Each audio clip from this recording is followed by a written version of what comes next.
Okay, this is the PhiloSci podcast, episode 2. My guest is my brother, Jake Gussman. Hello? Jake's finishing some kind of broke-ass... It was a burger bun with like a quarter stick of butter on it. Okay. We should be a little careful about moving around too much. We're recording on Jake's bed. So any of this, I'm sure they can hear. I had Ty here on the first episode, and he was speaking with his Italian hands and just like hitting Tremendous. I don't remember if you can hear it, but he's just nailing the table. It wasn't bad. It wasn't bad, but any other stuff. But I'm glad you brought it up because then for the rest of the podcast I visualized him. He's just shaking his arms around. Just gesticulating wildly. So we're here to talk about, well, what do we want to talk about? You had a few ideas in mind. We want to keep this one shorter. The time one's very long. It's like 4 or 5 hours. I don't even know how long. It was 3.5 or something. Jesus. We're going to do it for an hour or two. I mean, it's worth bringing up. I am maybe 10 minutes fresh off of finishing Jim Carrey and Dana Vachon's Vachon, whatever. I say Vachon, but I don't know. Vachon. I'm going Vachon because it sounds like a French asshole. And and their new book, Memoirs and Misinformation. Is that what this thing's called? Yep. Don't even know the title. We have our copies right here, though. Yeah, we both have our copies. I read it upside down wrong on the boat.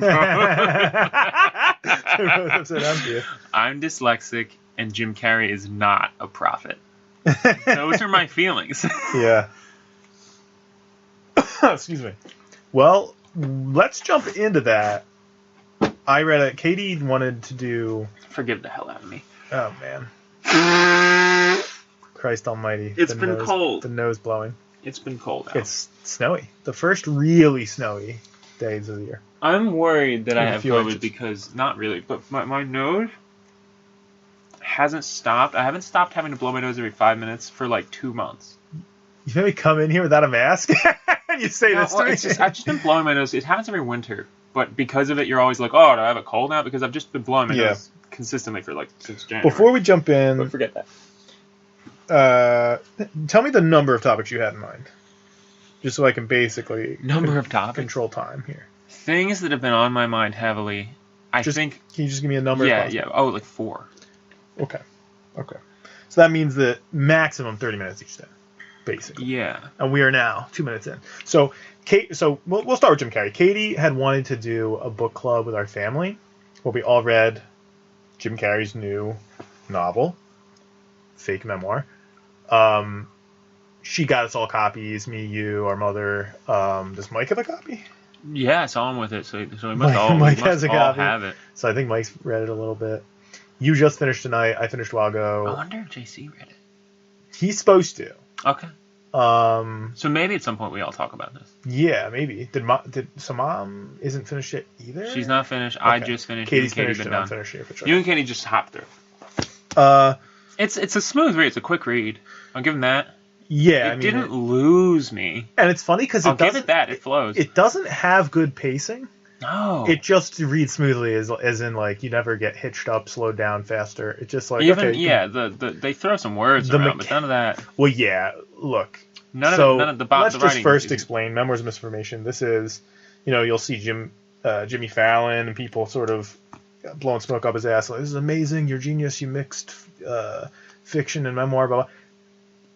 Norm Macdonald did this a few years ago. I'm sure he wasn't the first. He did a great job. It's a beautiful, it's an amazing book. It's called Based on a True Story. That's a good book.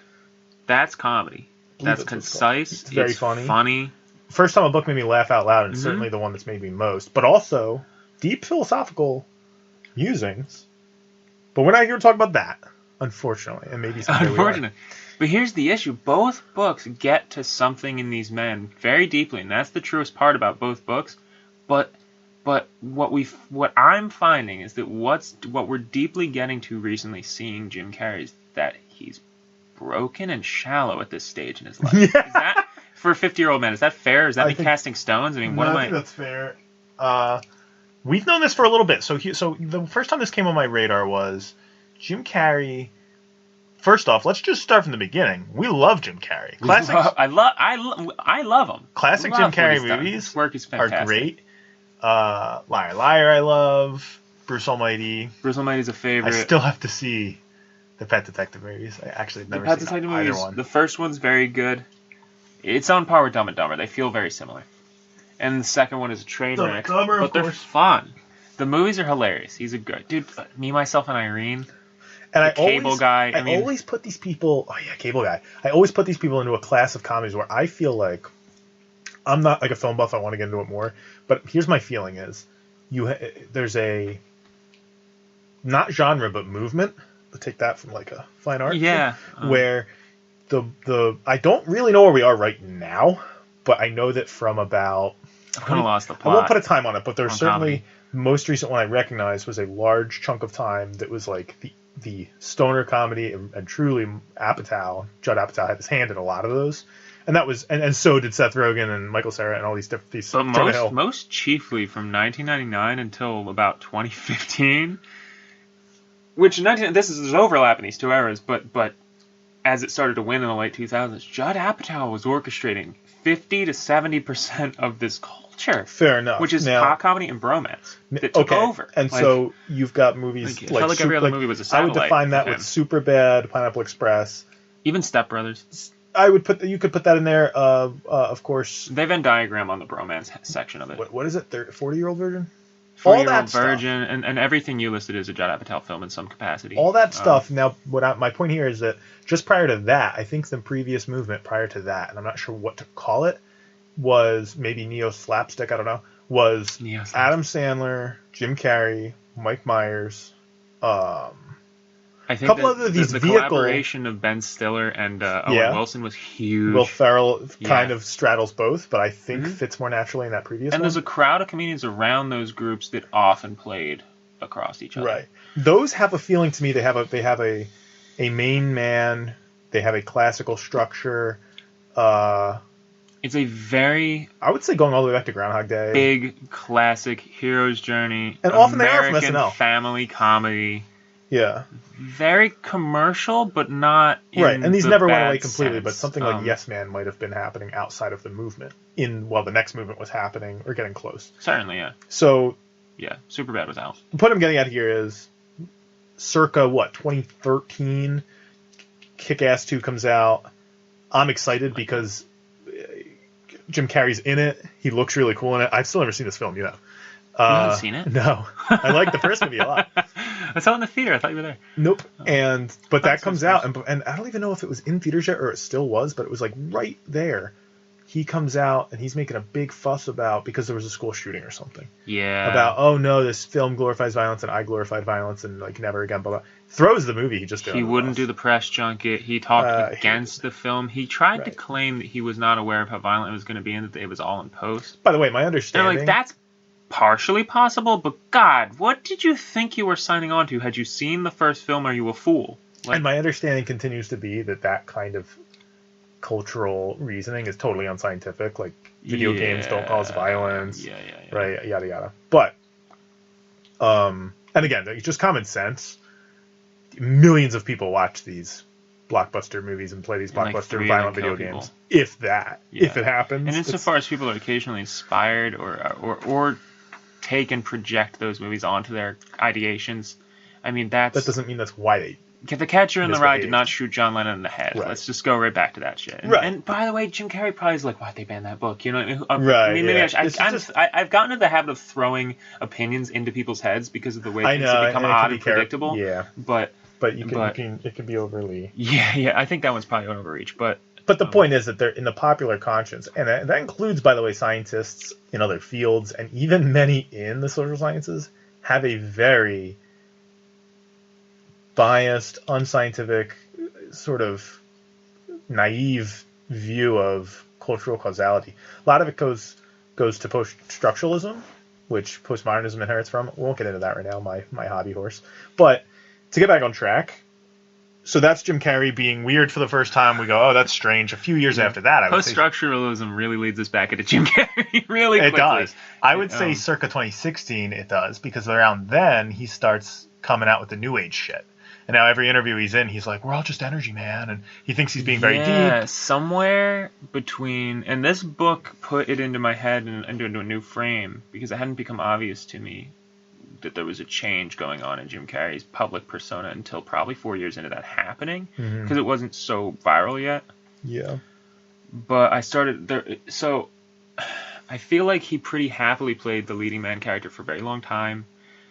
As I look back, there are more rifts of desires to be more subversive, like the slight edge of subversion that occasionally made his movies more interesting in this. But there was a Kaufman-esque desire in him after he did that movie. Where he gets his start in Living Color, which is like he's like the token white guy. Like that was already subversive. He's the token white guy being used as a tool against the characters like Vanilla Ice that they saw as culturally appropriating white music. I mean, that's a lot of what they were doing then.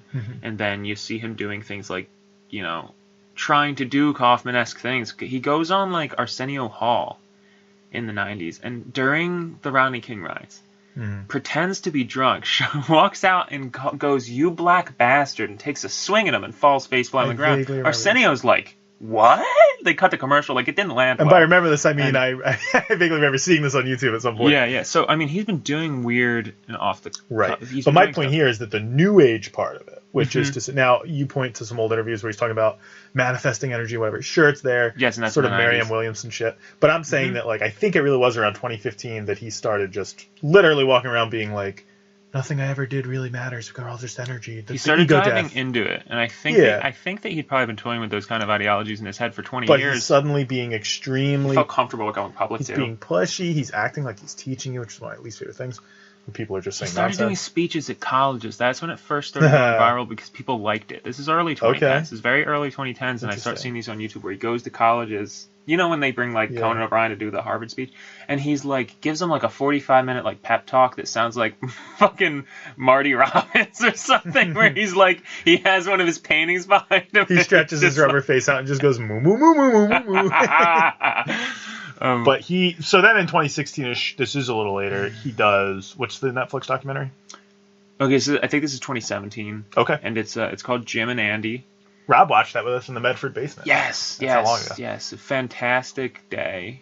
I remember the pizza. But oh shit! I remember you guys had margarita pizza on a fucking chair. I hate that. And shit. I think you and your ex at the time, your girlfriend at the time, Maddie, hated that we ate all of it.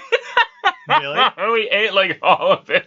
What did she say? I think she looked grumpy, and we're just like, what the fuck is wrong with you? She didn't have any? No, but we just went way disproportionate. You guys went upstairs or something. We just went way disproportionate. Oh, okay. Mostly so we each had like a slice, and then you guys both had your 2 slices. I'd like to think she didn't. I had like 5 slices. I'd like to think she didn't appreciate your margarita bullshit either. Was there a normal pie? I feel like there was. That's what I'm saying. There was a pie and then a margarita pie. But you were mad even that I ate the margarita pie because you were just hungry and you were like, that was all that was left, and you just kept going. Okay. I had forgotten all this, so now you've awoken some anger. Yeah. Okay. But the documentary, it's a way that... What's it called? It's called Jim and Andy, and this is important because it's way into this post-substantiation weird shit that Jim Carrey's doing, where he thinks he's like some sort of second coming of Andy Kaufman. Well, it's interesting because it ties everything we've talked about together, because it's a documentary looking back over the greatest hits that we liked, his films and work, which brings out a part of him that we like again, to some degree, but he's applying this new age lens to it all. Yeah. And then looking forward. So it's actually, if you wanted to figure out anything of what we're talking about, you would watch that Netflix documentary. You wouldn't read this book. You wouldn't waste your time with all those interviews. Don't even listen to this. No, I was kidding. The documentary is fantastic. I liked it a lot. And even as much as it starts us on the path of not liking him as a man so much, because he becomes very tedious, irritating, self-centered, narcissistic, shallow. Are these fair stones? I think so. Our sister Katie, I don't know if you brought her up on this show before, but she just, in that moment, I saw it click where she was like, I don't like him. She just clicked hard for her. She doesn't like that shit. It's extremely unlikable, and it's a guy who everyone liked. And then what's annoying to me is that my feeling is that we say all this and that his goal is to be like, aha, that's exactly what I thought you would say because you're shallow and you just wanted this version of me that you wanted me to be and blah, blah. And it's just like, dude, relax. Do whatever you want in your life. We want to see you do what you do well, and we're not particularly interested in your paintings of Donald Trump or whatever the fuck stupid shit you're doing now. And if you don't want to do it anymore, don't do it anymore. You're rich. The crowd, you'll start to lose the crowd, and that's fine because maybe you'll realize I'm not happy doing this anymore. I want to go live a private life. But that's what he's trying. Don't try to publicly be a regular guy and have us give a shit. But that's what he's trying to do, is say that the ego death, there is no persona, blah, blah, I don't need this. But he's doing it in the most narcissistic, public-facing, even in this, he's trying to get his star back. Yeah, he's perhaps clawing for if this book relevance were the biggest thing by saying I don't need it. If this book were the biggest thing since The Mask, he'd be ecstatic. Yeah. And look, I'll give him this. The book ticks at the honesty in that fairly often. I still feel like it's presented in a way that's almost like, I'm above it, though. Yeah, he's so a performance art piece to his every breath that I can't even believe the things I know are true coming out of his mouth. Well, this is where the postmodern I'll give him the honesty even when he can't deliver it honestly, if that makes sense. Yeah, this is where the postmodern stuff bothers me, because let me just read the inside jacket real quick. Meet Jim Carrey. Sure, he's an insanely successful and beloved movie star, drowning in wealth and privilege. There, the use of privilege already is getting to the kind of woke thing. I don't want to be oversensitive. Of course, these words are words that were used before. Yeah, there's no doubt in which that's the reason that's used in that sentence, though. But he's also lonely. Maybe Nobody's past his saying it's prime, not that. maybe even getting fat. He's tried diets, gurus, and cuddling with his military-grade Mossad-trained guard dogs, but nothing seems to lift the cloud of emptiness. And I always mess up this word. Ennui. Ah. I can only say it because his great show, and we'll talk about this later, Kidding, has a baguette puppet named Ennui. By the way, one of his more postmodern-esque works, fucking tremendous show. I don't know. I would disagree with that. We'll get back to that. More in the sense of the movement of postmodern art. That director's known for that style, and that's kind of what that is. We could talk about that. I don't know. Yeah, we can debate that. Even the sage advice of his dear friend, actor and dinosaur skull collector Nicolas Cage isn't enough to pull Carrey out of his slump. But then Jim meets Georgie, ruthless ingenue? Ruthless ingenue? Ingenue? I-N-G-E-N-U-E? Yeah, it's a weird word. Is that like an ingenuous person? What is that? Isn't it ingenious person or something? I don't know. Love of his Hell life. if we know. And with the help of Auteur screenwriter Charlie Kaufman, he has a role to play in a boundary-pushing new picture that may help him uncover a whole new side of himself. Finally, his Oscar vehicle. Things are looking up, but the universe has other plans. In Memoirs and Misinformation, Jim Carrey and Dana Vachon have fashioned a rollicking story about acting, agents, celebrity, privilege, friendship, romance, addiction to relevance, apocalypses within and without, fear of personal erasure, our one big soul, some new age bullshit, Canada, and a cataclysmic ending of the world. The result is a fearless, semi-autobiographical novel, a brave deconstruction of a person, and a hilarious Hollywood send-up. So funny it burns. Deconstructionism is, of course, Derrida's postmodern quote-unquote theory. It's not a theory. But it's this idea that you're going to be able to pick apart, they use the term problematize, pick apart anything that you consider part of the status quo, basically anything, show why it's somehow bigoted, deconstruct it, in other words. This is why you hear dumb stories about how white people aren't allowed to sell tacos at a taco stand because it's cultural appropriation, all this garbage. So even just the word deconstruction, that is more than privilege. That is a direct. And I loathe to open the book and pull out one more quote, but real quick, I feel like this almost sums up everything you just said even quicker and harsher. When I found this moment in the book, I just went, I gotta yellow tag this is the whole summation. In one moment towards the end of this book, one of the fighters says, "We fight," said Sally Mae, interrupting, "for a world reborn free from inherited privilege, rapacious capitalism, body shaming, congenital fame, predatory lending practices, and government-protected pharmaceutical cartels. A world where privacy is a right, not a word."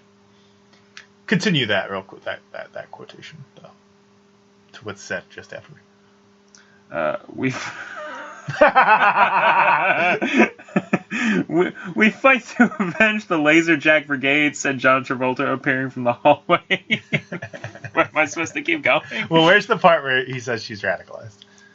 Oh, that's before this one. Well, Tom Hanks says, they mentioned that very woman is radicalized, and Tom Hanks just goes, "Good for her." Yeah, she's a leftist radical. So to be fair to that is a character where Jim Carrey puts where he makes fun of some of the radical feminism stuff. Certainly. So that's supposed to be a funny sentence, and it's supposed to be a little over the top, even though he does advocate for, I think, some of that kind of stuff anyway. I know. I feel like in frustration with a generation that has feelings about a lot of these things, some of which I agree with, some of which I don't agree with. Mm-hmm. I mean, in that very sentence, I felt strongly the privacy part. I mean, it's become Sure, odd, and and we've become comfortable selling it away. And I don't know. I want to be. I don't know. You said that that's better than the interjected. I don't know that it is because again, he's putting it in a character for a purpose. But I felt that in moments like that, and maybe like I was just saying, it's my sensitivities that I'm irritated that I wasn't able to loosen up and laugh at this book much. It feels like those ideas in the end are the parts of this book that win out the most. Yes, and the annoying thing is, throughout the entire book, whenever he makes fun of that stuff, it always feels like, yeah, but that's actually what I'm pushing. Nonetheless, I'm just poking fun at something that I agree with, basically. Yeah, like, I know we're a little heavy-handed, but this is what you gotta do. Yeah, kind of like that. And look, all that I really fully know in the real world, in like interviews and stuff, is that he's pushing the New Age stuff. And I mean really New Age. Like, he's not even that often going into the postmodern side of this. These things blend together. It has to do with this place called Esalen in the 60s. But it's much more of the, like, my chakras and energies. It's a very 70s, 80s, hippie Christian. I would say 60s, 70s. And I wouldn't really put Christian in there. But, yeah, because he doesn't like Christianity, but... Is that true? I don't think so.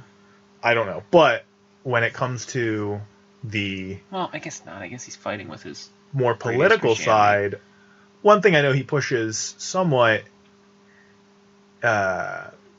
naively is Canadian-style universal health care. But that, of course, while it has a lot of overlap because of leftism, and because, it's one of those things where it's like, if you want social policy, and someone else wants socialism, and someone else wants communism, so in certain scenarios, you're going to agree, and it might look like you're for the same thing, but you would all stop much sooner. I'm sympathetic to doing something not market-based about healthcare because of perverse incentives, but... Sorry, when you said market, I just remembered that he called himself a god of the cultural marketplace, which is kind of true, but funny enough. Well, that's the other thing. There's a lot of, like, just narcissistic... Like, he says stuff in here where you're like, you think he's... That's what I was trying to get at, is that, like, he always feels like he's trying to convince you he's joking when he's not. That's the whole book for me. And look, this is something, when I brought up earlier, Katie sort of snapped to, like, oh, I don't like him, as soon as she saw that interview. The documentary is basically an interview interspersed with footage of them making the Andy Kaufman movie. By the way, that interview rehabilitated him for us in some ways. In some ways, and some of it is that I go, like, I think Katie being a woman and a person of not great pride in the sense of ego pride. Just goes when she sees that.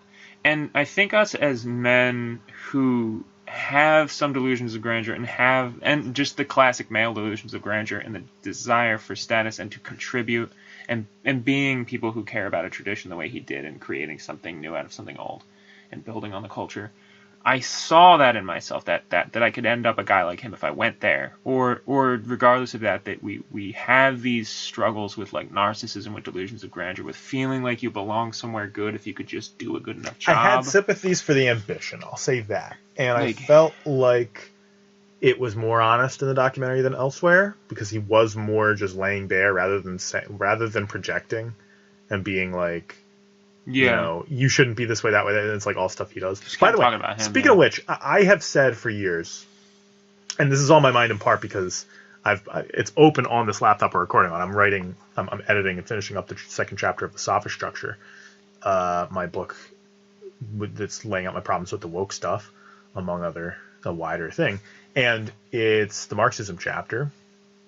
And something I've noted for years is that probably 4 years, is that when these people say something, usually, so they make a descriptive claim, right? This is how the world is.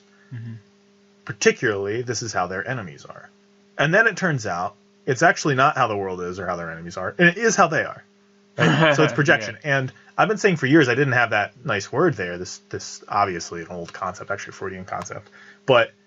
what, projection? Yeah. Okay. But I But I noted this and I was like, oh my God. And then I just kept realizing, like, this is always true. It's amazing. So the superstructure, they get that from Marx. They don't usually call it that, but the woke will tell you all culture, including science, right? So the science of, when they don't like it, the science of sex differences, for example, evolutionary psychology, so forth. That, all of it, culture, everything, the status quo, that's all in place to keep the powerful in power. In the woke terminology, usually it's white supremacy or male privilege or rape culture, or one of these wacky terms they throw out there. Most commonly the conglomerate of them into some white sort of... White supremacy, by the way, a real thing, but now it just means literally anything. Yeah. They literally almost conglomerate all those concepts into something they call patriarchy. It's just one thing. That kind of rolls them up for some reason in a pizza ball. Like sometimes. and but the point is, that's not true, of course. There is, certainly more to a it. first approximation, the opposite is true. The things you pick up in everyday culture and in K through 12 school and so forth is accurate. When they're teaching you history, it's pretty accurate history. When they're teaching you math, it's accurate math, right? All these things.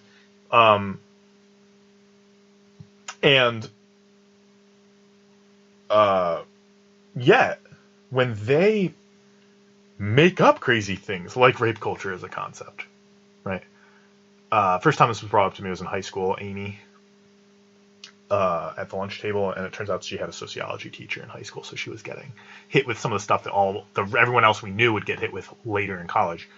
And she says it to me, and I go, and for a second, I had my immediate reaction is like, oh, this is a crazy person, because it's a conspiracy level thing. But then I was like, immediately, I was just like, wait, if this is a rape culture, why would rape be such a high crime? You know what I mean? Like, wait, if this is a rape culture, why would everyone tell me the whole time growing up that rape was bad? Like, on and on. Why is it that it's a known trope, at the very least, that, like, in prison, like, rapists are like, worse. Like, the murderers will beat up the rapists. You know what I mean? Like, even the murderers and stuff don't like the pedophiles, and they don't like the rapists. Like, they think is that true? I know it's true of pedophiles. I think it's even somewhat of a trope for like. Of course, there's jokes about men raping men in prison, but I mean, men who rape women, like, they're like, oh, what a pussy, like, they'll beat them, like. Regardless, it's clearly the opposite of true, right? We won't get into the details of that, but so far as there is sexual aggression in men, we spend a lot of our time trying to tamp it down. And the irony is, she learned that in school. Yeah. Right. So for some reason, her special teacher, who teaches the opposite of what everyone else has taught her whole life, is the correct one, and everyone else is trying to get her into a cult. Mm-hmm. But the cult of society, right? Right, but the opposite is obviously true, right? She had a cult leader teacher, right? But now the woke stuff has taken over the colleges a while ago. They are intentionally great at institutional capture. Took over the colleges, increasingly doing so. They're increasingly taking over K through 12 too. And they are creating the thing they said, which is that colleges and stuff would just be indoctrination camps. It's just for their ideology, right? Anyway, so specific and further shaping our society into something new. And what's interesting is, disturbingly, I found so often, because really the world expert on this is James Lindsay, on the woke problem, on what I'm calling the Saba structure, and he's also influenced me over the years. But there's so many people on this, and often they'll scoop me on something, but I'll come up with it independently a lot. In this case, he actually has a great term for this. The iron law of woke projection, he calls it. And it's just that, and it really is an iron law. And if they say something, it applies to them and not who they say it applies to, right? Like, it even goes to, how, white fragility. Everyone's racist. All white people are racist. But and then apparently when you read, I haven't read her book, White Fragility, Robin DiAngelo. Mm-hmm. I've heard from multiple people who've read it and I've seen excerpts. It's one of the 10 books they have on the shelf in Walmart. Yeah, I've seen excerpts where she's just giving you anecdotes of her being racist, and you're like, "How's that my fault?" She talks about this is like when I read the book that it's a quote from the Obama book where the whole scene is that he breaks up with his girlfriend because she's white, and she's Shelby just Steele's, crying, saying, "I wish I was black." And this is Shelby Steele's. Shelby Steele's A Bound Man, which, not to take a hard rip at Obama, I think there's a more complicated thing going on there, but that the people who are committing what they would define as pure racism, which is anytime anything involves race and causes you to make a decision for or against someone, constantly make all of their decisions based on race. Well, they actually At the very least, they're racialists. They actually they racialize everything. They actually define it differently. They define it as, if you're racist towards white people, that's anti-racist. If you're racist towards black people, that's racist. Like, that's actually how they define it. That's how the Robin DeAngelis, the Ibram X. Kendis. But anyway, we're getting a little off track. My point is that Jim Carrey kind of follows the iron rule of projection here, because kind of everything he said. Now, on the one hand, he wants you to think he's criticizing himself. Okay. But then, like, everything else about the book really is self-aggrandizing and about the way he acts. And it reeks of narcissism, because I think the traits that we describe in a smaller way, even in ourselves, just is that I think it's a battle of the young male ego that this man's still going through at 50, and who knows, maybe we will, but he's going through it in a kind of grotesque scale. But there's a key to narcissism, which is the duality, right? Right. You are constantly in a dual state of self-hate and self-over-appraisal. You constantly think you're a god, but you're also constantly saying, I hate myself for that. That's disgusting. I'm disgusting. This is interesting, because I think I'm seeing him genuinely put that on the page, but it's just gross to watch it. Like, it's not teaching me. I'm not going to, but I described someone I didn't like in recent years in that way, which is that they wanted to be recognized as the genius in any given conversation and so forth, but then also pitied as the pathetic fool. Whenever something seemed to be going their way or not, they could always kind of be receiving some reward, whether it was praise or pity. Yeah. And it would just switch on a dime for that to work. Now, I was gonna, we're 30 minutes in, and if we want to do a few topics, we should probably get off this topic soon. I was gonna maybe pick out a couple of funny moments. I don't think I should just be flipping through the book, though. The book made me us both laugh like 5 times. It's 250 pages. And the laughs that I got were like lines where he was like, just shit yourself and see how long it takes them to notice. Yeah. Like, he got me with the low-hanging fruit. And that's who he is. That's the thing. Like, Jim Carrey, I kind of said this to you before. Jim Carrey's a little bit screwed with a comedy book, because he's predominantly a physical comedian. He's called the man with the rubber face. He can move his body in amazing ways. He's fantastic at animating a character. Great voice. He's not a joke writer. Right. He's never been. How is he putting anything to paper that's going to make me laugh? Yeah. And he didn't. He averages like a joke every 50 pages or something. And the jokes are the ones that essentially evoke the more base level of physical comedy the best way you can on paper, which is a thing like shit yourself and wait. I'll be a little more fair and say that there are a few joke writing jokes that I liked, and I'm going to forget one of my favorites. And I never know which one's him and the ghostwriter, too. This always bothers me about this kind of thing. Yeah, but whatever. I mean, he's not a ghostwriter. They're both on the cover, but... Yeah. Forgive me, like a co-write. Yeah, like, that's just how that goes, right? Like, but, anything we say about the book, we're really saying about both those authors. But, but my favorite moment, and here's the other thing. He's, like, name-dropping. He's got all these, and I said to you, star-studded cast. I think that this on paper is, like, supposed to be option baiting. It's supposed to be get optioned for a movie. Because it's written by Jim Carrey, it's a comedy, it's fiction, it's got all of these real people as characters, but they're caricatures.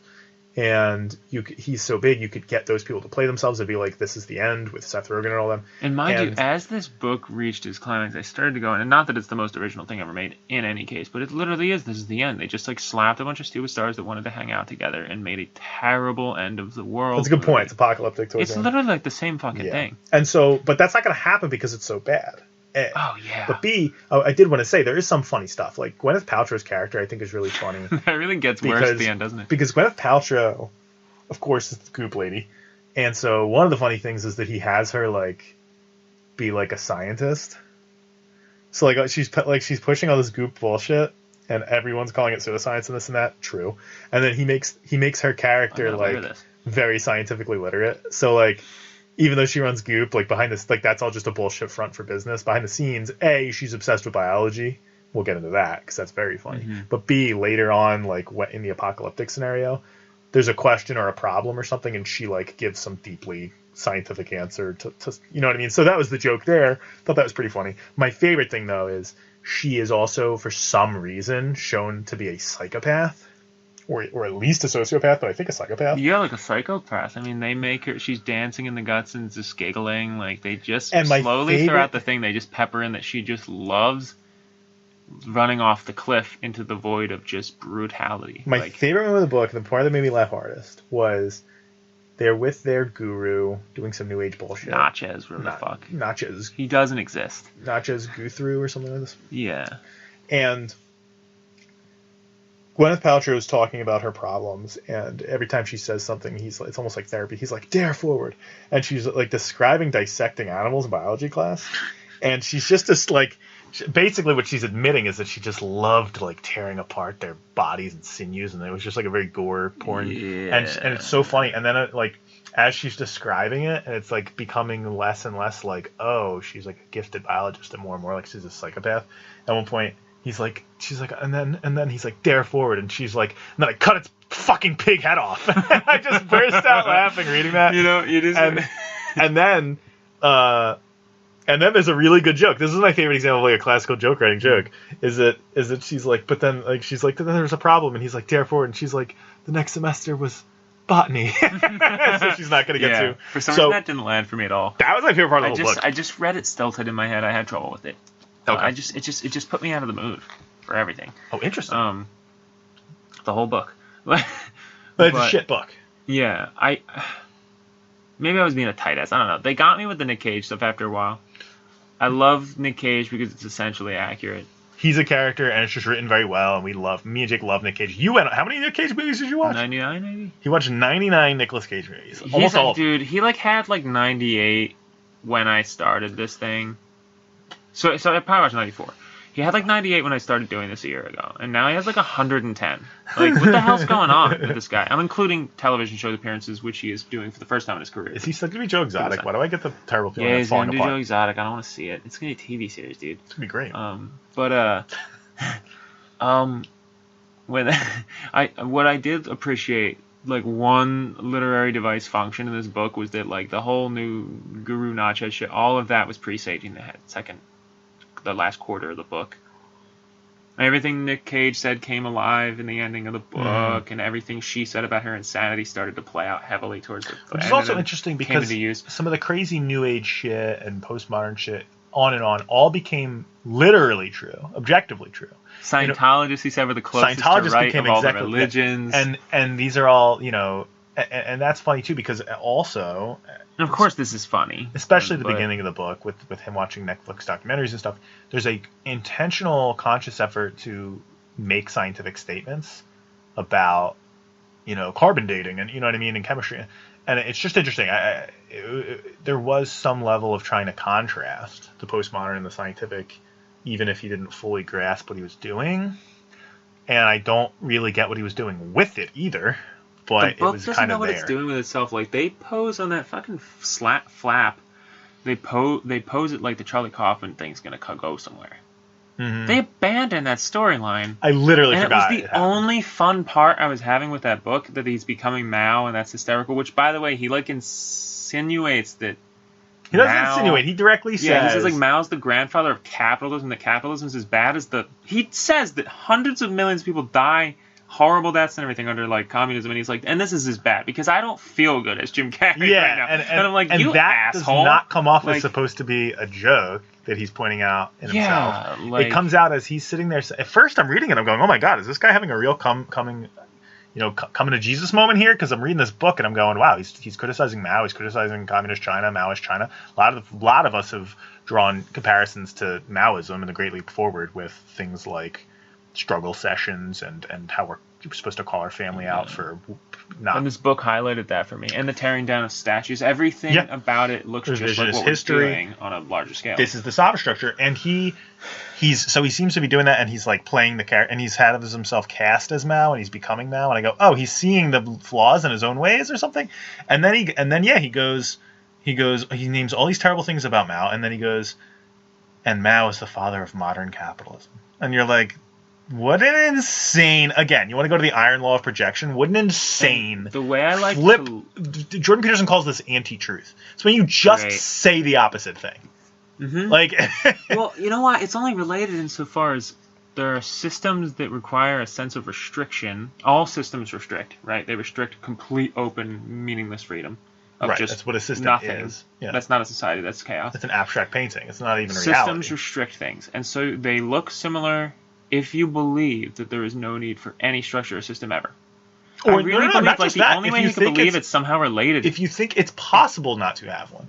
If you tried to throw away all pretenses, I'm sorry, Jim Carrey would still be made of electrons and quarks. And he would find himself naturally. The first thing he did when he saw a person would be to talk to them. Right. And within minutes, he'd try to give them something for food. Or he'd give them something for something. Trade, or every little game we play. I'll give you $5 if you get this piece of paper in that trash can. We bet, we gamble, we make deals, we do productive things and try to share that with objective reality, others. Which has rules, laws. We struggle in hierarchies. You get 5 people together. If you get 2 men in a room, they're trying to compete who's better. And science is what reveals what these laws are. Yeah. And how this all works. And it's just, again, it's a fool's errand that just this desire to it's an anxiety with reality itself. It's childlike. Now. And that's what this, that's a good way to put it, because this book, I mean, the ending clearly illustrates that he just kind of dies. But, But it's a good thing, because chakras or something, because he's freed from his pain, really. He genuinely seems like a massively unhealthy man who's now realized that his dreams and all those things could only get him so far. He's not going to be a healthy, happy, human being if he doesn't, actually get that way. Yeah. And so it seems like this was illustrated quite well in the documentary. Why am I supposed to listen to him then about how I should structure society and everything? What did you call it? You said we were there's a great. It's miserable making. No, you said something great that you need to repeat. You said we were like the victims of his breakdown or something. You remember this? It was a day ago. Fantastic quote. I don't know. You're certainly the forced observers. I mean, that's kind of. But you were like, we've been the victims of his public mental breakdown. That he's making that his products for the past few years, or just us being the victim of his. I don't know if it's some of the victims, but you did use the word victim. It's very funny. We're being funny, but okay, it was good. It was a good line. I think that. I think this is what a lot of these. This is what ideology is. When people become ideologically captured, which ideologies tend to be political. SJWs, the most miserable people you'll ever meet. Yeah. I feel bad for most people. Yeah, woke people are not happy people. And they're trying very hard to make everyone miserable. They have a scowl plastered across their face. In fact, many of them are doing that on purpose because they've come to believe, a core tenet of their radical feminism is that someone asking them to smile is the rape culture patriarchy or something. And to smile without being asked is just you giving in to man. You make men happy, and that's bad. So you should feel bad and frown. Don't shave your armpits, smell like shit, and frown. And that's a recipe for improving society, I guess. Jesus Lord. I follow all of those inherently because I'm a man. And we get to do those things because we're big and strong, and we really are the powerful kings of it all. We make the deals, and we invented bitches squeal our wheel. What? Cut that. I'm not cutting that. I'm not cutting that. I'm never getting a Grammy. I'll never be a granny. So, should we move on from this godforsaken book? Yeah, it's a terrible book. It'll never feel like we've got to all of it. But there's one more thing I had to bring up. Is that quite early in the book, I believe that a viral video comes across his feed of 2 sinewy Japanese women with his face deep faked onto them, fucking each other. They're sisters, I believe. And he starts, as he says, jackhammering his cock to it. Looking at his own face mostly. He points that out. He doesn't say cock, does he? No. But he says jackhammering. That's awesome. And I imagine, when I was reading it, I imagined my sister reading it. And that upset me. And you started jerking off. No, but I just, when I knew already that she read and didn't like the book, I went, this is one of those moments. This was one of those moments that turned the tides of her against the book, to which it no longer had her the benefit of the doubt. It's dumb boy humor, but it also has the woke projection thing where you and I are sitting here going, anyone else makes that joke, it's funny. He makes that joke, I go, is that true? Yeah, it's not even that I go, is it true? It's that the Right. whole book is about narcissism, and that's the grossest example of it. And it's supposed to be, funny. It didn't make me laugh. It was upsetting, and it felt too real and too sad. That's the way to tie it up, though, gross. is that I've been saying this for a while now. His exploration of narcissism and the death of the ego and getting rid of the persona is extremely narcissistic. It's a true exercise in extreme narcissism. He never came off as a narcissist in the Liar days. He claims he was internally, and perhaps that's true. And I guess this is what I meant when I... You can find the signs of it on occasion. I suppose this is what I meant when I said we were being made to now experience it. Because if he was a narcissist inside the whole time, we were none the wiser. We were enjoying his family films. And it wasn't our problem. Now it's our problem all the time. Yeah. But it's in the most narcissistic way. Well, you said this thing in sort of a careerist notion, but you said, why would you, after having so much good grace from the world, make yourself so unlikable? Right. On purpose. And then act like that was my point. And it's like, well, fuck you. Good job. Yeah, I don't know what to tell you. Now, I want to bring up one last thing before we move on. We do have to move on. Yeah. My least favorite part of the book, he's in a virtual reality helmet because they're filming a 3D CGI movie with him in mocap wearing the VR, so he feels like he's inside of it, and yada yada. But it's like an animal movie. I guess he's kind of Horton Hears a Who-ish. He was in that, right? Yes, yes, he's Horton. I kind of pictured that it was with hippos or some shit, and maybe he was making fun of that. That would make sense because he does penguins and then he does that. This is making the timeline make more sense. He kind of parodies his own films, sometimes mentioning them literally, sometimes changing them. This is where he decides to have the character of Rodney Dangerfield come back as like a trained AI in a hippo. And strangely enough, I did not know they were friends. He does it. Yeah. I did not know he helped him come up. He does a bad job with making Rodney. I love Rodney Dangerfield, but also it just feels disrespectful and gross the way he puts him in this hippo thing. I know that's the point, but again, it feels like this thing where it's like the point. He still does it. The point can't be. This is the movie Cuties. The movie Cuties says that being creepy and shooting videos of little girls' butts is wrong, but you can't do that by doing it. Is that fair? That's kind of what it feels it's like. It's Cuties. We're gonna call that phenomenon Cuties. Some people can pull that off. That's not going to sound good after what I just said. No, I mean, some people can pull off the doing it as a joke thing. Committing the sin for the sake of its expense. Because it's a parody, because it's, what's the word? Swift. A Modest Proposal. Satire. It's a satire. That's what this book lacks. It doesn't feel like a satire. It's acting like satire in some ways, but does not feel like satire. And so you're kind of like, you can't... It doesn't feel like it's a joke. The most unlikable things about this book feel like the true convictions of the writers. And when he quote unquote does it, I know he's not serious, but it also doesn't feel like he's criticizing it. It doesn't. He's just doing it. It doesn't feel like he's not serious enough. Can I say one last thing? Quickly before that, because I mentioned postmodernism, the sophist structure. In that sense, to the degree that this is a postmodernism is in this work, it feels like it's more, I want to say, Lyotard than anyone else, because... And I'm not as versed in these things as you, so I have no idea. And I haven't read these guys, Foucault, Lyotard... You've read the funnest quotes. Well, I've read about them in books like Cynical Theories, listened about them in many podcasts. I've read little, quotes and things, and I've just read about them, like their Wikipedia, or at least the postmodernists will give you sections on them a few years ago. I read all of their books, sort of, back covers to see what they were writing about, Those were haunting. And this is why I can tell you that Lyotard, his thing across all his books is where a lot of the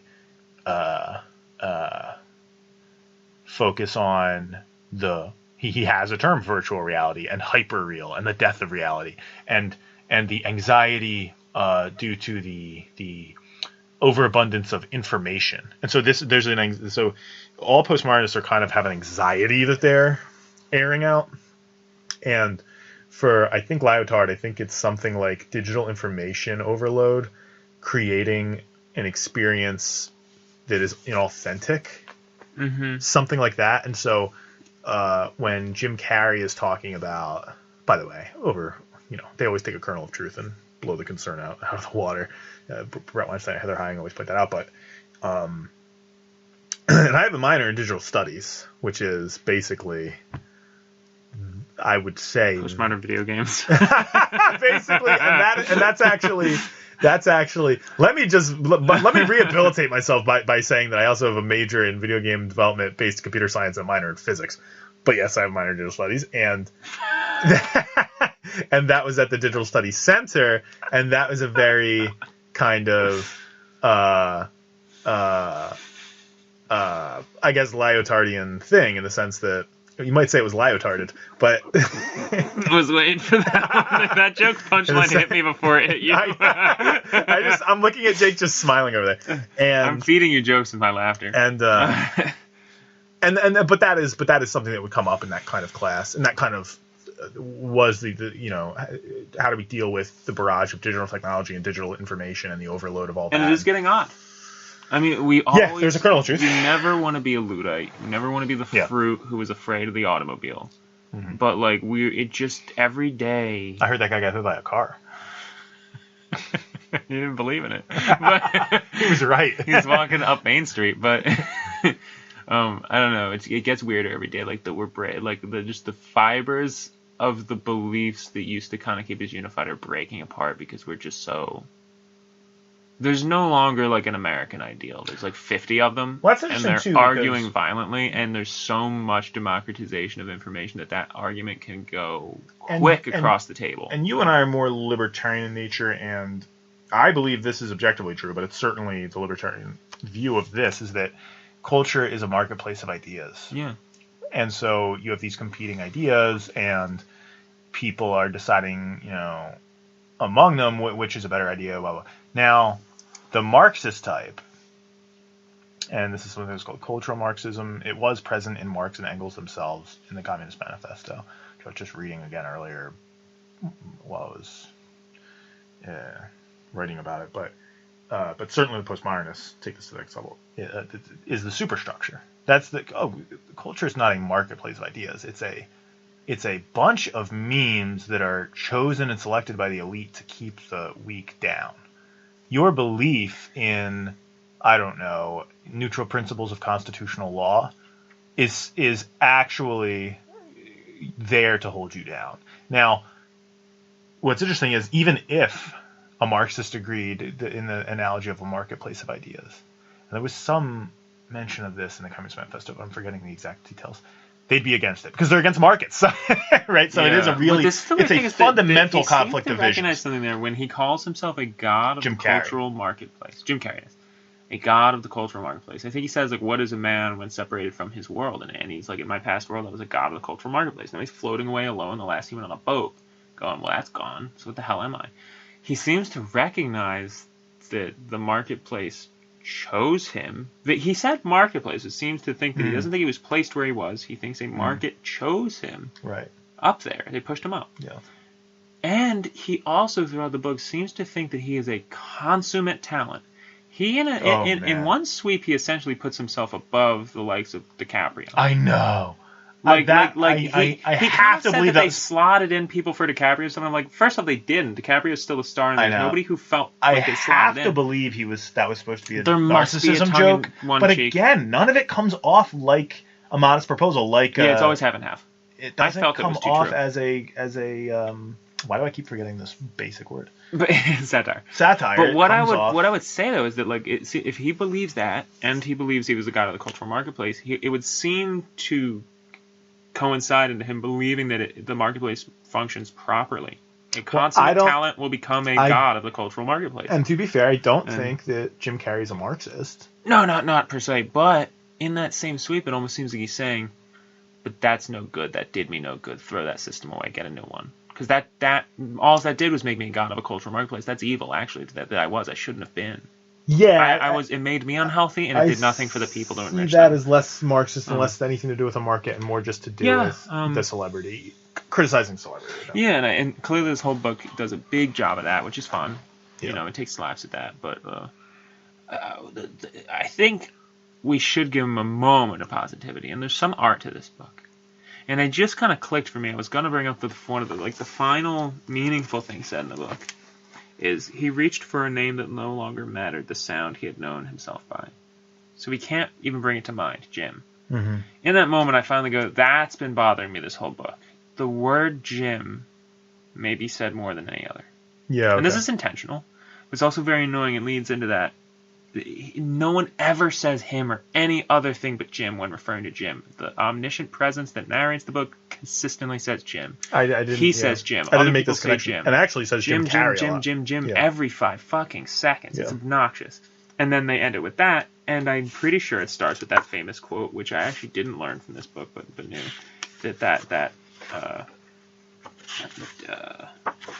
sorry, forgive me.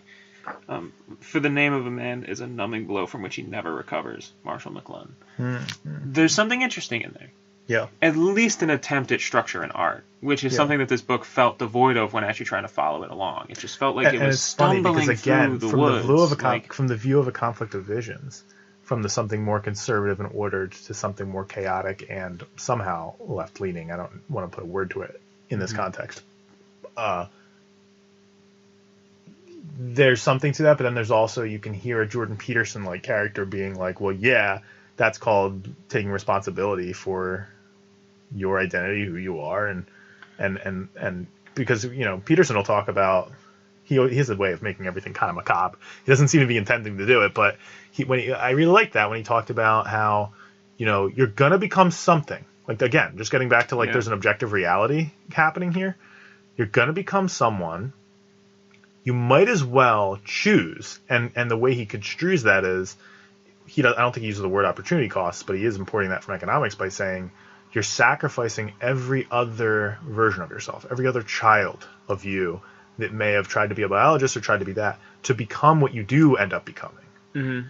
And it better be good. Yeah, and so you can say it's a curse from which you'll never recover or something, and it's like, I think Peterson would go, yeah, but make the best of it. Right, you are somebody. Your name is going to reflect that, usually in some more or less accurate way, and that's I don't know. What do you want? Tomorrow, when I hear the name Jim Carrey, I'm supposed to think 5-star chef. What do you want? You are who you are. You're 50. You did a lot of things, and by the way, it's not that much of a curse, because the last 5 years or something, he quickly changed completely what I think when I hear Jim Carrey, and it's much worse. It's much worse, and to some random people, it's a whole new reason to like him. Sure. He probably reinstated his name in the public conscious. Do I think I don't know that he could go on doing things closer to what he was doing before, slightly updated for the times, be doing much better than he's doing? Yeah. I think he'd be commercially. I don't think that he went out of vogue to a degree to which he couldn't commercially hit. I also think that the 20-something girls who like chakras and astrology and New Age garbage are not interested in his brand of it. In fact, we had a friend in here the other day we were talking about where they were just like, yeah, he's acting like he's the first person to say a bunch of shit. That, you know what I mean? It's just it's not even the deepest versions of them. The quote that I never forgot, which was one of the first standout, memorable things, and I've never really had to look it up or hear it again. I've heard him say it multiple times. But he came out some years ago and said, I used to think I was the universe... excuse me. Fucked it up already. I used to think I was a man experiencing the universe, and then I realized I was the universe experiencing through a man. Right, which is just... He says that one day, and it's so close to how this book feels, and this is maybe 10, 15 years ago he said that, and it's slowly become the basic thesis statement for most of what he says. And what a more narcissistic, solipsistic way of construing, and less accurate. I'm sorry. And I want to forgive him of solipsistic, because I think it's more to be like we all are, as in... Yeah. It's the basic, but it's we are all one. There is one orb. Everyone is piece of the universe. It's nobody. But once you take the solipsism out of it, you're me. Once you take the solipsism out of it, it just becomes a less accurate statement of the same thing, right? This is something. I haven't written about this yet. Should I say it? I'll hold on to it for now. Well, he might as well be quoting John Lennon as he became more boring when he goes, I am he and we are she and she is me and we are all together. It's the same fucking thing. It's a shallow kind of unity. Yeah. Instead of being sort able of nothing. to. Yeah, right. It's a non-statement, because instead of you discovering, so for example, Charles Darwin discovers and Wallace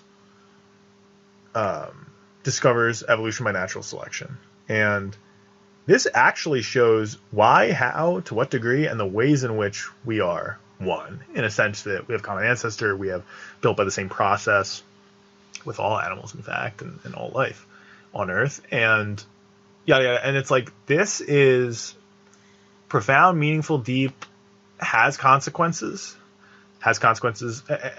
and yet is true, hard one. It's actual difficult scientific discovery, smart, and then for me, I feel like when I say that, people roll their eyes and go, "Oh, nerd, you're making this about science," instead of he was trying to be philosophical. It's like, I don't know, James Ladyman. I forget who. Yes, and I forget who the quote is attributed to, but James Ladyman said it on Sean Carroll's Mindscape podcast, and this is great quote: "Philosophy of science is philosophy enough." Which is just like, I'm not interested in dumb armchair philosophy and stupid ideas. I'm interested in scientifically literate thinking. Yeah, like things like All You Need Is Love should stay in the hands of artists and musicians only insofar as they want to not be pretentious and write pretty things that help people feel good about the fact that we're very divided in times, and you want to be like a bring them together force that doesn't have to have a lot to do. And scientists it's an emotional can appeal. come in and explain what love is from an evolutionary standpoint,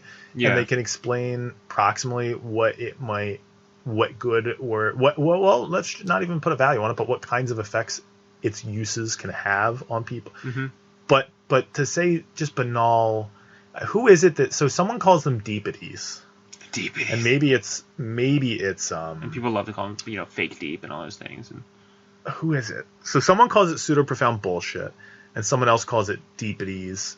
Not a big fan of deepities. Coleman Hughes, I think, says deepities, but I don't know if he's quoting someone. But it's just there's these terms for like there's a sort of like postmodernists call everything a language game. This is again the iron rule of woke projection, because science is not just a language game. You don't just learn a few words and make certain sounds and you're a scientist. That only works on someone who's scientifically illiterate. I caught some great games like that in this book where they tried to change the name of something or stop saying it and start saying it in a new way to represent a change where it shouldn't affect that.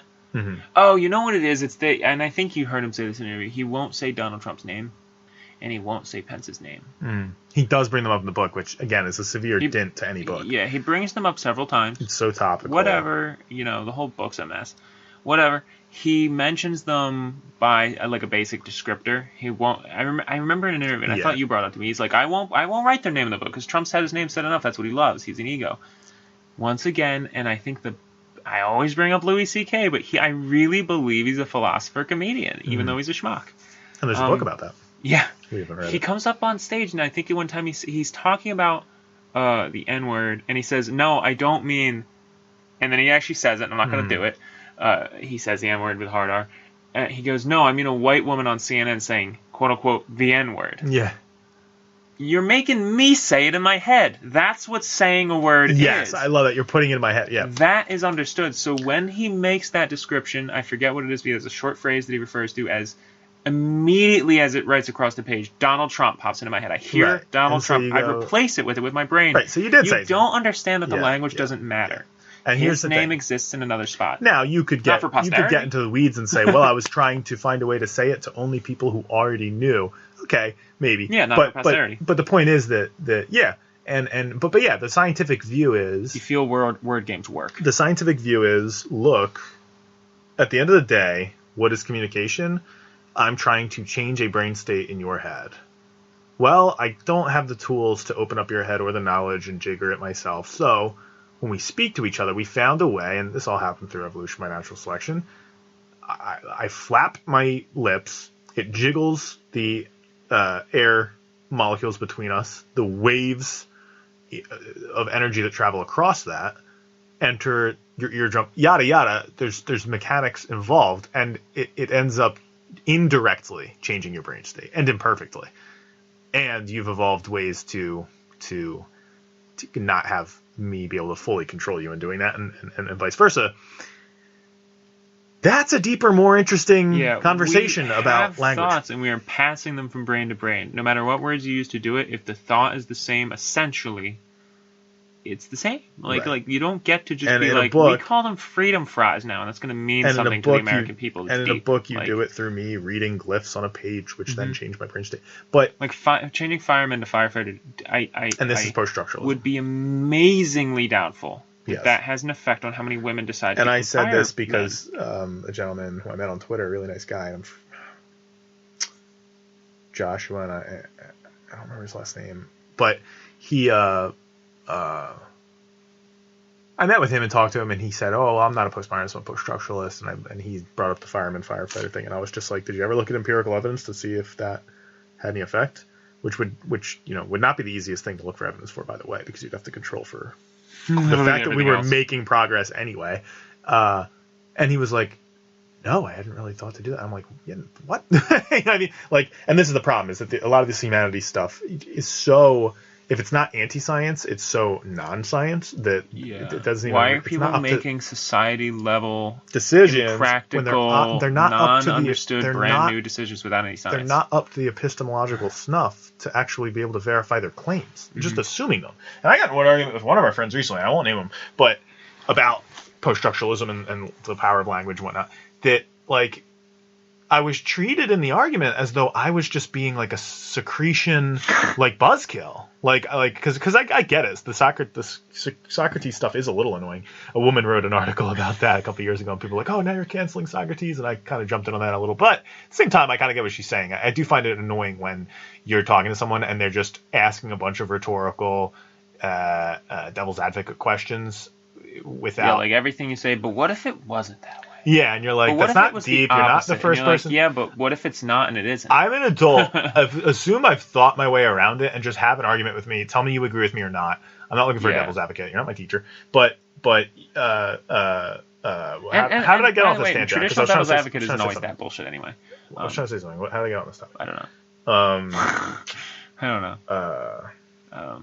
Oh yeah, they were acting like that's what I was doing by being like, did you consider alternative hypotheses about how language works and how stupid people are to just buy into stuff they hear directly, and did you have any empirical evidence to show that, say, people telling racist jokes makes an audience more racist, or is it that a racist audience will like them and a non-racist one won't, or that can people tell racially charged jokes from racist jokes, all these things, and they just acted like you're just trying to. Or can they just tell a benign violation? They know you're kidding, and the fact that they don't like it makes them laugh from shock. And the person's acting like I'm just being a devil's advocate, and I'm like, no, like I'm asking legitimate scientific questions. Like that's your brand, bro. I don't know what you want. It's once again projection that people often expect that you're doing. This is a person who loved, I think, Socrates, but certainly like overly idolized ancient Greek philosophers, who I have a lot of respect for in a more realistic way. But in any event, we're getting off on a tangent, of course, and it's been an hour, actually, so we should move on to another topic. Yeah. You did say that I said something about an interview with him not saying Donald Trump. I don't remember that.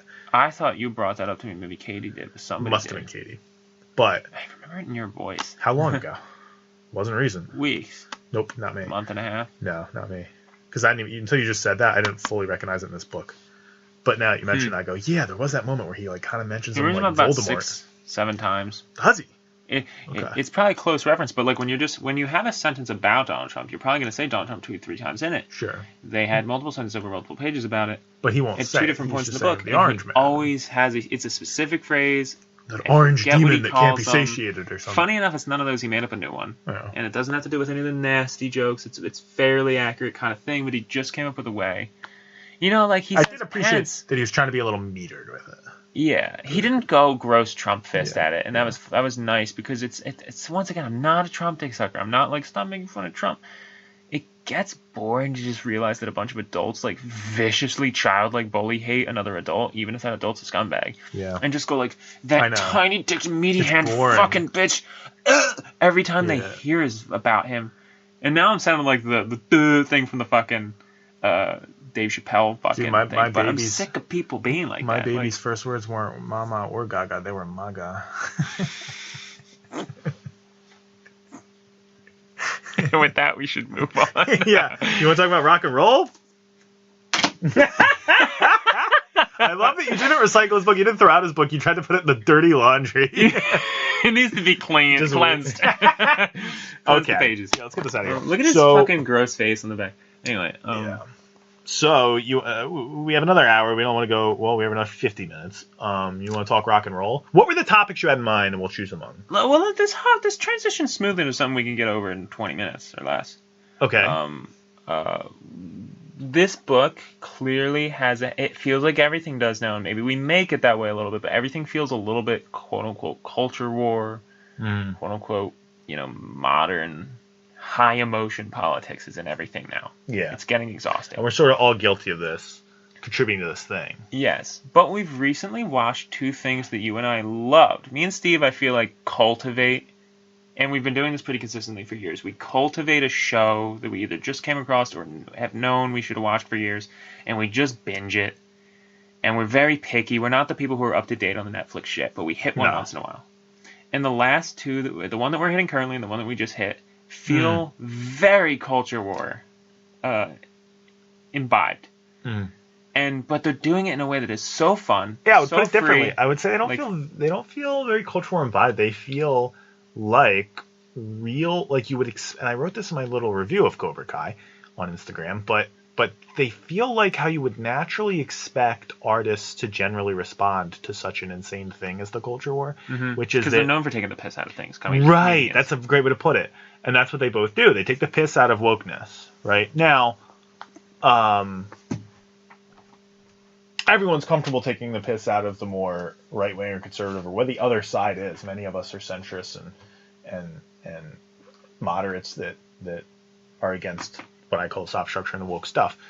But that's fine. Anyone can do that, and a lot of people are doing that. What you would expect is for it to happen to both.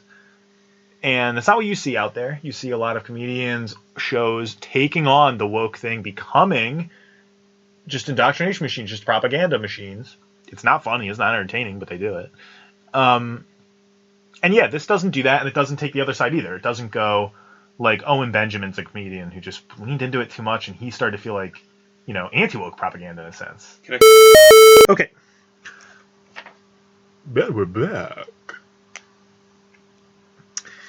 We're back. We took a quick piss and snack break to talk about Cobra Kai and Community. Shows we've been watching. What are you eating? That's not what I thought. thought he picked up a breadcrumb off his bed. It was like a fucking lint ball or something. He just popped it. I don't know. It might have been red. I thought it was a sesame seed on my bed. Man. What? That is something that's hard with to... the buns I just ate had sesame seeds on them. They didn't look like a sesame seed, boy. Well, here we are. Yeah, so you were talking about... Start with Cobra Kai. Cobra Kai fucks. Excuse me. Does. Say that? Amazing fight choreography. Great fun. Culture war. To the degree that I talked about this in my Instagram review, to the degree that it touches it, it's a light touch. Doesn't make it central. Mm-mm.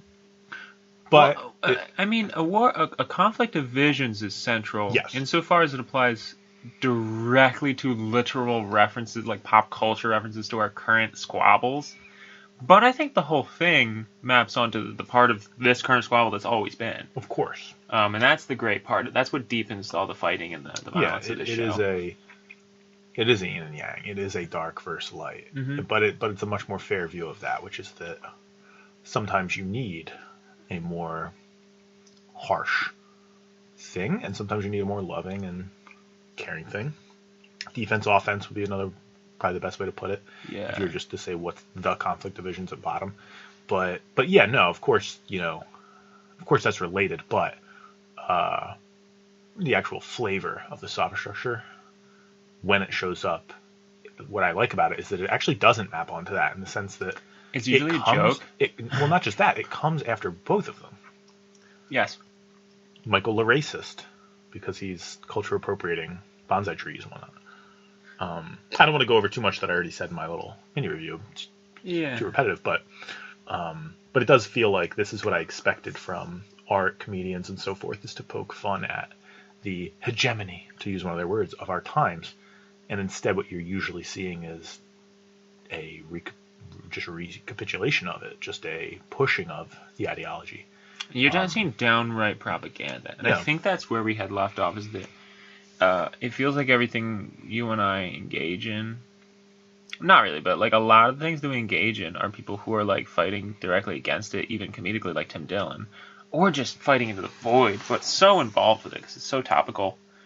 And then all the mainstream comedians have become like complete idealized. I mean, didn't Sarah Silverman, of all people, made that show, which was basically a weird... And has kind of circled around back the other way. Of course, and it started out with flavors of both, but it was a weird sort of pandery,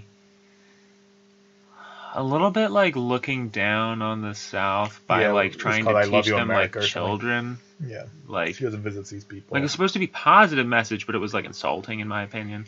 It was all very weird. It was just kind of cringy, and everyone was making these cringy shows when Trump won. And yeah, and you know, Stephen Colbert became a full-on Trump jihad. I don't know how far we want to go down this path, but I just guess that the comedy became largely serious, largely political, and largely propaganda. And not comedy. And doesn't mean largely serious. I mean, so it actually not even say comedy. I would say comedians. Comedy just went away. Comedy died a little bit. You know, the age of Tig Notaro and shit.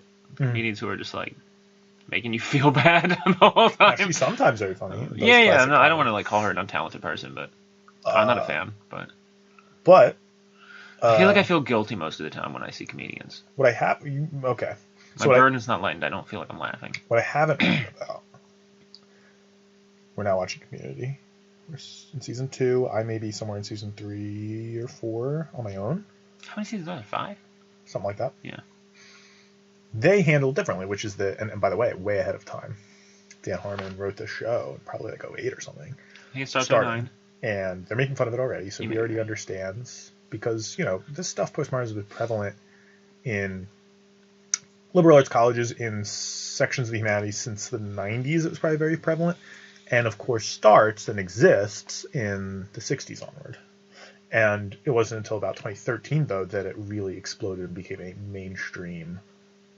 The entire college, like physics students hear about this now, and non-students hear about it through social media, and Dan Harmon becomes somewhat sympathetic and woke-ish. It's funny, and it's a show that seems, and some of that had to be contemporaneous with the show, but it seems to be its longest-lasting cradle, its place of nurture has always been academia, right? For like ever, like, and it continues to be. It's where it's born and where it's disseminated to this day, and where it's developed to this day. Now, but it has found a megaphone in Hollywood. It's found a megaphone media, in it's institutional capture. It started in sections of the humanities in academia. It then infected, and these are their words, then infected. James Lindsay and Pluckers reveal this. Infected other disciplines, particularly the bureaucracies, particularly getting faculty for sure, but they took the machines, the administration. And so they capture the institution that it started in academia. So it's sort of like a virus that was born inside of you. And then they purposefully create graduates that are meant to go out and infect and capture other institutions. They're fields that they're... Yeah, I mean, that's the thing that people concern me when they say stuff like it just... I guess that's what I meant. But when people say, like, oh, this is just a college problem, I'm like... Who are all the powerful people? We've all been saying this. I've been saying this. Brett Weinstein was saying this. They come from college. It doesn't just go away on all of them. Many of the people do it to get by in college and then stop doing it. Morons are a kind of neo-Marxist. How do you not realize that the people who are going to be powerful tomorrow and influencing the world are the people who are in college today, not the people who are farming? Yeah. Of course you have characters who become powerful businessmen. We're talking statistically. Yeah, the people running the machines of society on large, right, are going to be the people who get out of college and start, going to big corporations. All of our jobs are now credentials. Every fucking job requires... You can't be cutting lawns without, like, a bachelor's now. It's like, so... Lawn cutting studies, dude. these. But community, the way Dan Harmon handles it is you're in a community college. The community college has, like, university envy. And it's the dean, the best character, is just pushing woke stuff. It's so funny. It's making fun of it. It immediately comes back to bite him, too. Taking the mickey out of it. The big thing. And recently, our high school, Cherokee High School, the Lenape School District, had a woke moment where everyone we went to high school with is cheering it because everyone's a good progressive. They took the Native American chief, a very kind of photorealistic, largely, emblem. They took that logo down from the sign and replaced it with Chiefs written in Comic Sans. The writing's on the wall, by the way, literally, that this is not going to be called Cherokee or Chiefs if this continues. Yeah, with Lenape Regional High School District will be like something else. Right, and it's a very sad and cultural appropriation. It's such a culture and society and color draining, killing thing. We're gonna because what are you gonna call it? Because now everyone's eyes are on it. It can't be offensive. You're just gonna have to be like, four-walled building school, You're like, oh, cool. And they're like, what's the district called? And they're like, Education District. Yeah. And you're like, oh, great. Like, we'll be lucky if Why don't we we get just something assign like numbers to like the everything? Pines District or something. We'll be lucky Right. if we get something pretty like that. Why don't we just assign numbers to everything, like a prison, like a giant prison? So, yeah. um, Well, you're leading into the Green Dell. I put the Green Male Human Beings, I put that video up, the YouTube video. There's an episode where, they need to have a mascot that is, I don't know if you want to explain this. They're going for a mascot that is inoffensive. They haven't, I think it's like the Lions or whatever it is, and they're like, these students have been called animals their whole lives. One of my favorite jokes in the whole show. They've got to come up with a sexless, genderless, sexless, genderless, we're going to separate those, raceless, human. No stereotypes applying. Needs to be all inclusive would be the word. It ends up being like the victim of a BDSM gang. It's just someone in like there's the green suit from like Always Sunny and stuff. Yeah, but it's white tight suit. Yeah, it's fully bleached white tight suit. Which why is white okay? But with like horrible like markered on facial features. Yeah, it looks features. like straight up fabric marker or a Sharpie was used to just smudge eyes. And the guy that got to like go inside of it at the school is like not very comfortable and he can't really talk in it, so he's always just like. It's a horror. It's a horror. It's a horror. To Dylan. We sound like JFK when we go horror. Yeah. But yeah, it's very funny, and I posted that because I was like, and it just sickened me. I can't stand the woke.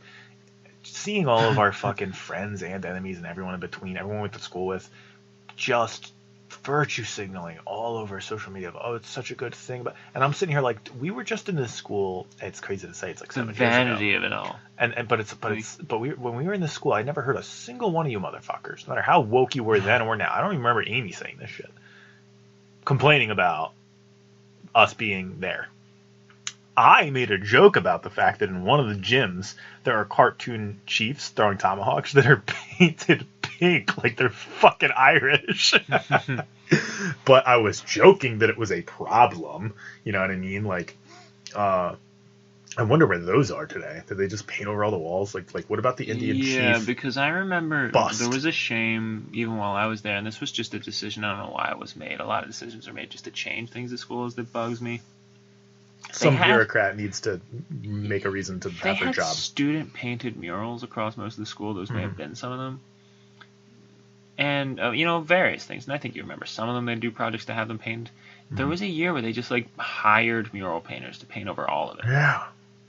With, generic orange and black. It was just school colors, and it was super professional. Yeah, Katie did one of them. Yeah.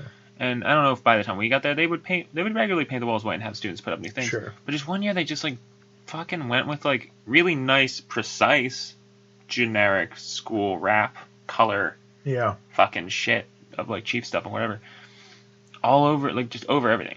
I was like, that's a fucking bummer. And that was as they were shrinking the art department and everything too, so it was just a huge insult to injury. But not to get off topic, but community does handle it that way of just hysterically, and it's pretty taking prevalent. It's one of the biggest running lines of the humor of that show is PC versus completely loose high school jockiness, and that is one of the biggest cruxes of that show is to make fun of college. What do they call it?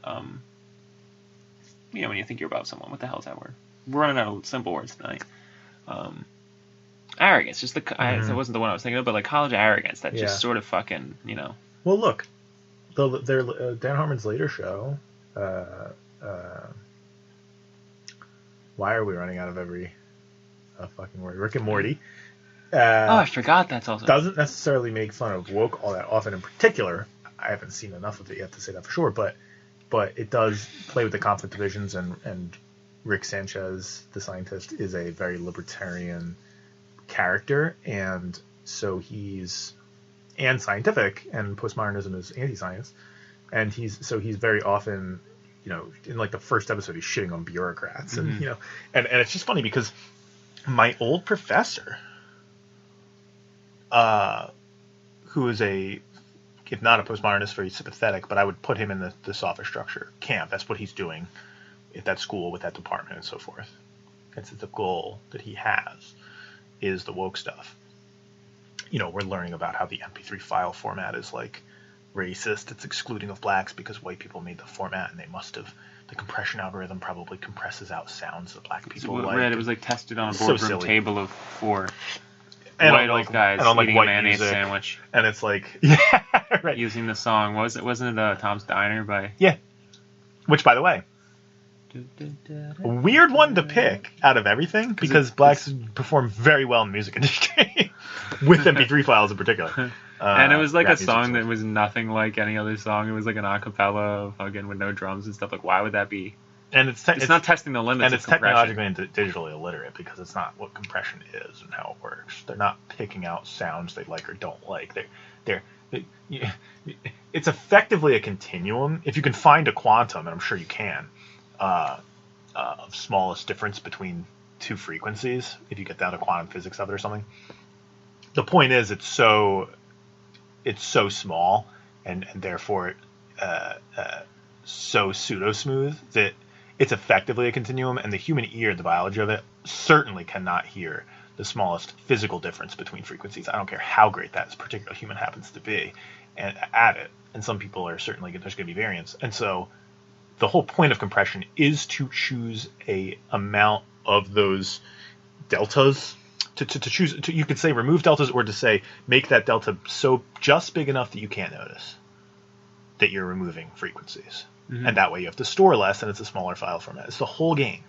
It is a totally neutral principle. It is a completely. Yeah. It has helped. Is the argument they're making everyone the fact that all these is there a difference genetically between white and black people on average? Oh, they would never say genetically. No more. No. They would never say genetically. And that's the issue. Because that's the only reason it could be possible. So they're not going to culturally... Because do they think they're just like, do we remove the marimba? No, what do they think they're doing? No, seriously. The way they spoke is as though they're saying, yeah, I just don't think we need a flat. I chose the very worst note to do that with because it's a half step. We don't need C sharp. We're just going to leave every note but C sharp, which, by the way, in terms of frequencies to the sense that we're talking about, is like 9 trillion frequencies, of course. Yeah. And so we're going to remove that because all our white music doesn't use that note. But then we didn't even bother to ask. Maybe black guys wanted to use that in their song, and they would have got rid of B. And it's like, that's not what they mean by removing a frequency. They're not removing entire pitches. That would be such an insane chunk of, right? The point is, you are removing every other frequency or every other 10 or every, you know what I mean, or 10 every other, right? You're taking something that's very granular and just making it slightly less granular. But you would never bias the ones you were taking out all in one spot such that you would knock out a full note. You're trying to just take out fidelity. That's why it's called compression. It's going to technically be now now in the case of MP3, you want to do it so that no one can notice. By the way, we did the test in our class, which is surprisingly empirical for a postmodern situation, and it didn't seem to matter that nobody could tell. And there was a table where the one guy who got it right was the one white guy, at a diverse table of like a pansexual woman and yada yada. I just thought that was so funny. Just like there's one pansexual. No, I think there was. I think there might have been a black person, but whatever it was, as I remember it, all I remember is thinking, "Wow, that was a diverse table," and the white guy is the one who could tell the difference between the FLAC file and the MP3 file. You probably just had one fucking audio file in your class. He probably got lucky, dude. It's a 50-50 50-50 chance or something like that, or maybe 25%. We listened to a few and had to say which one was the FLAC. Not even. I don't even think. I can't remember. Perfect, man. I got to get Donnie on this podcast, but Donnie was in that class. I don't even think he caught it. He's a music guy. We were using headphones and everything. Because, of course, again, we've all seen when compression really gets amped up. You ever try to, rather than, well, we've been living in a time of iPhones, but think back, or if you have a shitty Android, you ever try to text someone a photograph rather than email it or messenger? Hell, dude, when I currently try to send a fucking voice message across SMS, and it goes crushed. Right, and you get this file on the other crispy. end that's like a kilobyte, and the way they did that is by compression, removing some of the frequencies, every other frequency or something. But they did it so much to get it so small that it's like they're removing noticeable colors, amounts of pixels, granularity, blah, blah, blah. Artifacting is heavy. Yeah. Exactly, and that's called artifacting. And so the idea that artifacting would be biased away or towards a race, again, makes no sense because the removed fidelity is always evenly distributed for that very purpose. Yeah.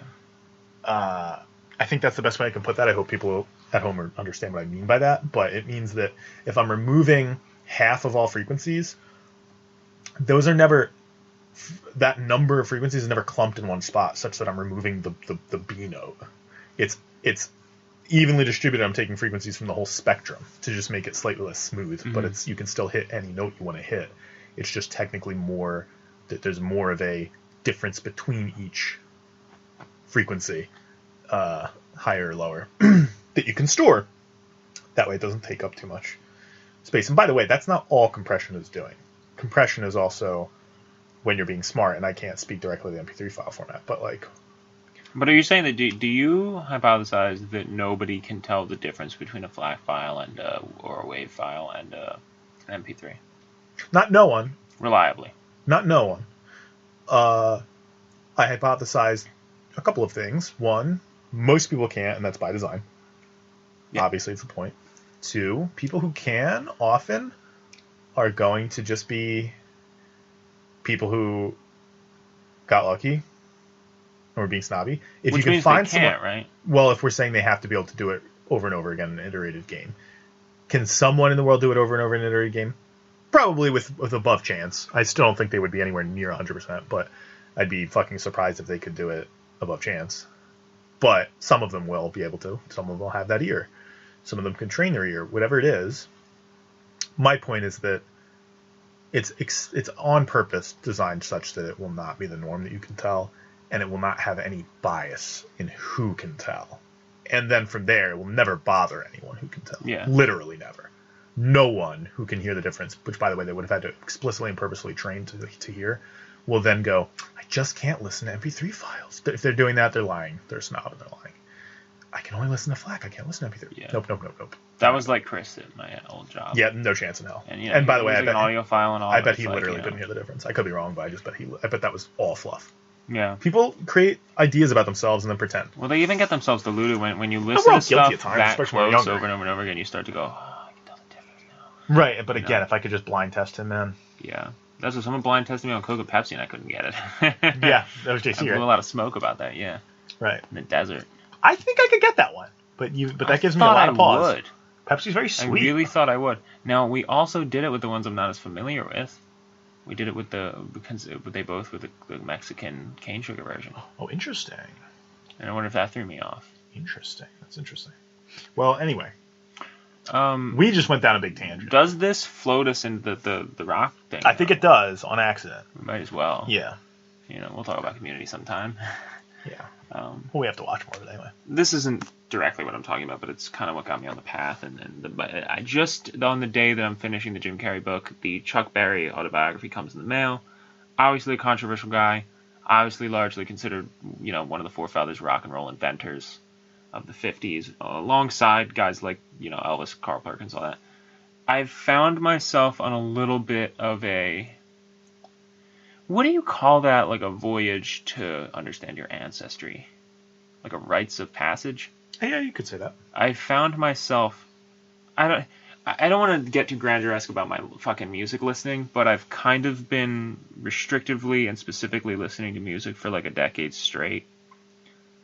Not just searching out the bands I would like, but searching out the bands in the genres of rock and roll, of punk, of jazz, of blues. I've been slowly moving genre to genre, intentionally, with one hand on the pulse of my taste and one hand on the pulse of what is succeeding in the marketplace throughout history.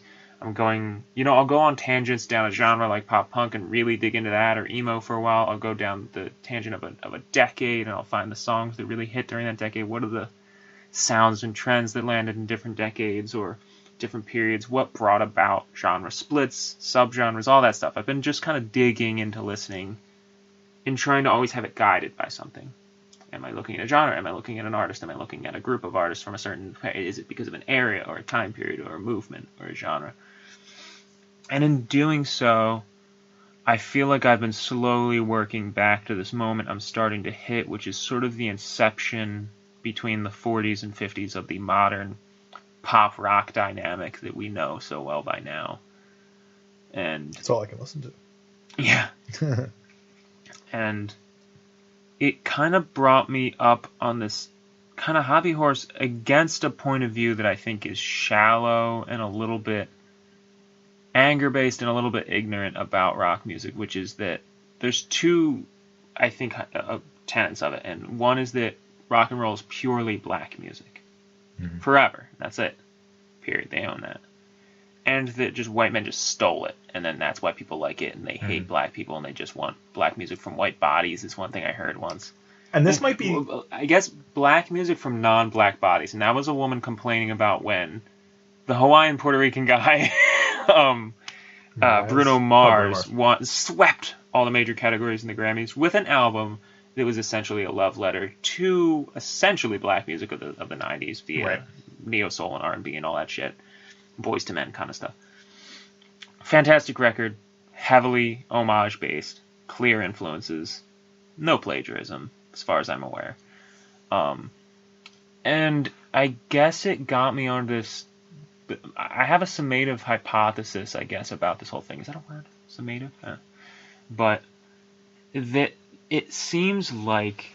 And look, I will essentially give... As I get back there, I'm going, essentially I can give the basic tenet that rock and roll music is born most predominantly out of the black tradition of boogie music, of blues, and of jazz. That's essentially true. And I'm happy with that. I mean, I've never felt this sort of racial tension, like a war, like, no, it's my white music. Like, I don't feel that way.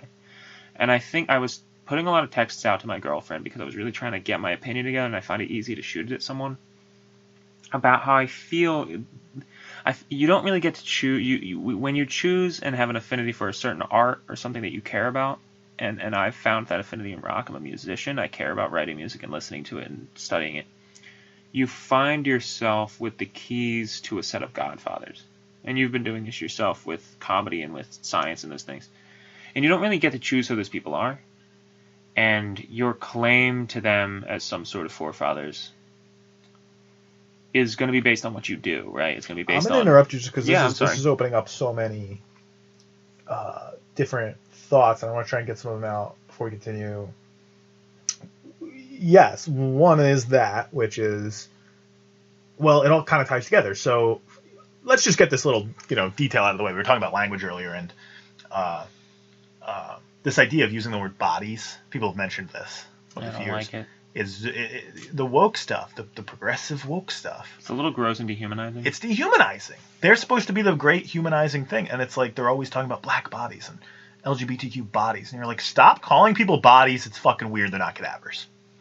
It's fucking weird. Don't talk to about yourselves that way. By the way, you know what cults do? Cults de-individuate. Yeah. And that's how one of the ways they get you to serve something other than yourself, serve an ideology. And what better way to de-individuate than to think of yourself as a body?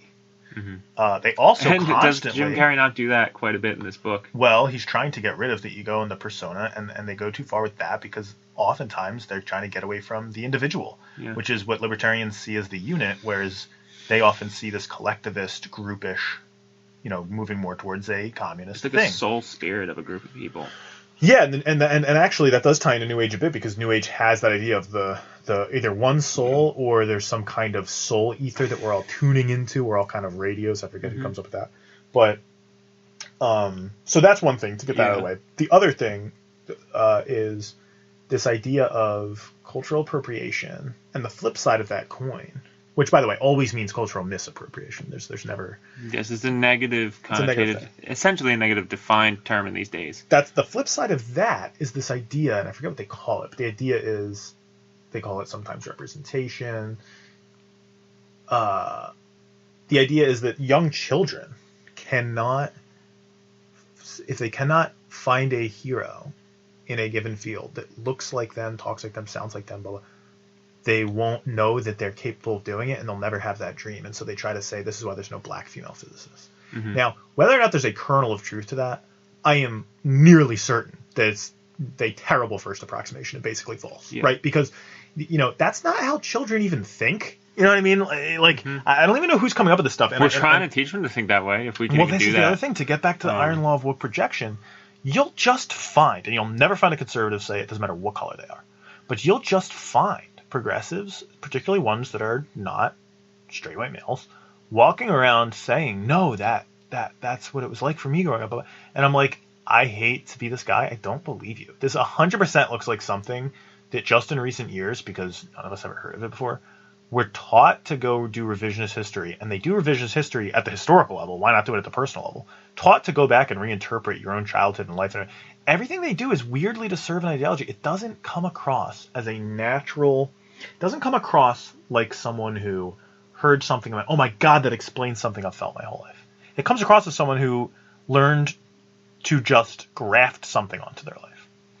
And it has this unfalsifiable portion to it, which is that any criticism I make, they go, yeah, well, that's because you grew up as a straight white male, so you got to see a bunch of straight white males doing things, and so you thought the world was your oyster. And I'm like, no, definitely people were saying you can, you're a kid, you've got your whole life ahead of you, can be whatever you want to be. And they were doing it to everyone, and we all heard that, and we all had innate proclivities and abilities to learn and whatever it is, talents and things we were bad at, and yada, yada, yada. But, like, we all had people we looked up to.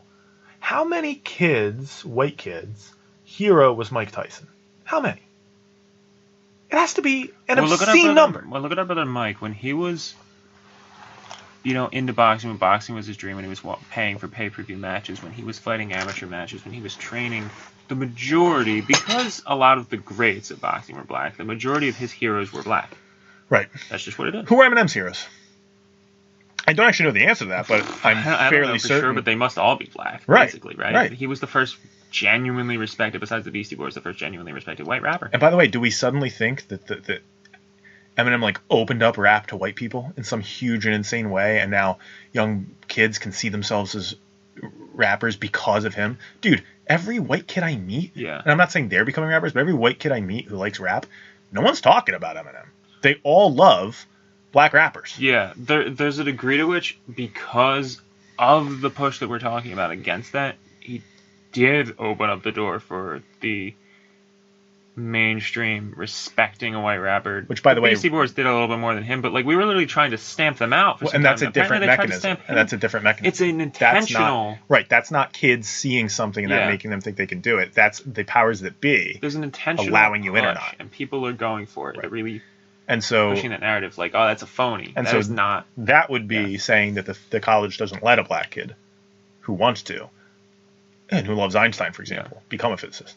That's a different mechanism. These types of things really exist in times of great oppression. When you're in the 40s or 30s, even, when people are truly, like, not. When it's still heavy times for the black community.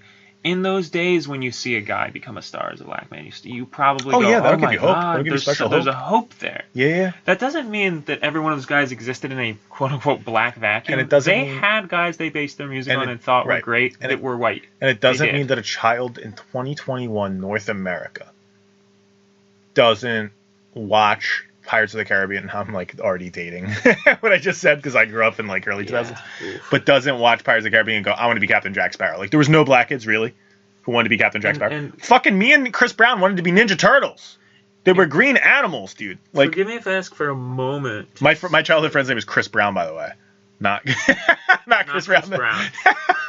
Not the. Dude, I have to get Chris Brown on this rapper podcast. Slapper. I have to get our boy Chris Brown on this podcast. But if he was like a how do I put this? Because I don't remember how he put it. I don't want to get this wrong at all. He was like I don't know. I'm not even going to get into it, but he got into some like radical, not Black Panther, but like radical politics at one point. Okay. But it's just the way he told me it. He's a comedian and also like he's into sports and he's into a lot of stuff. And he plays harmonica. He's kind of branching all out. Plays harmonica. Yeah. I'll run into him at random places and we'll talk for hours. We was talking at Walmart for hours because we don't see each other often. And this one time I ran into him a couple years ago.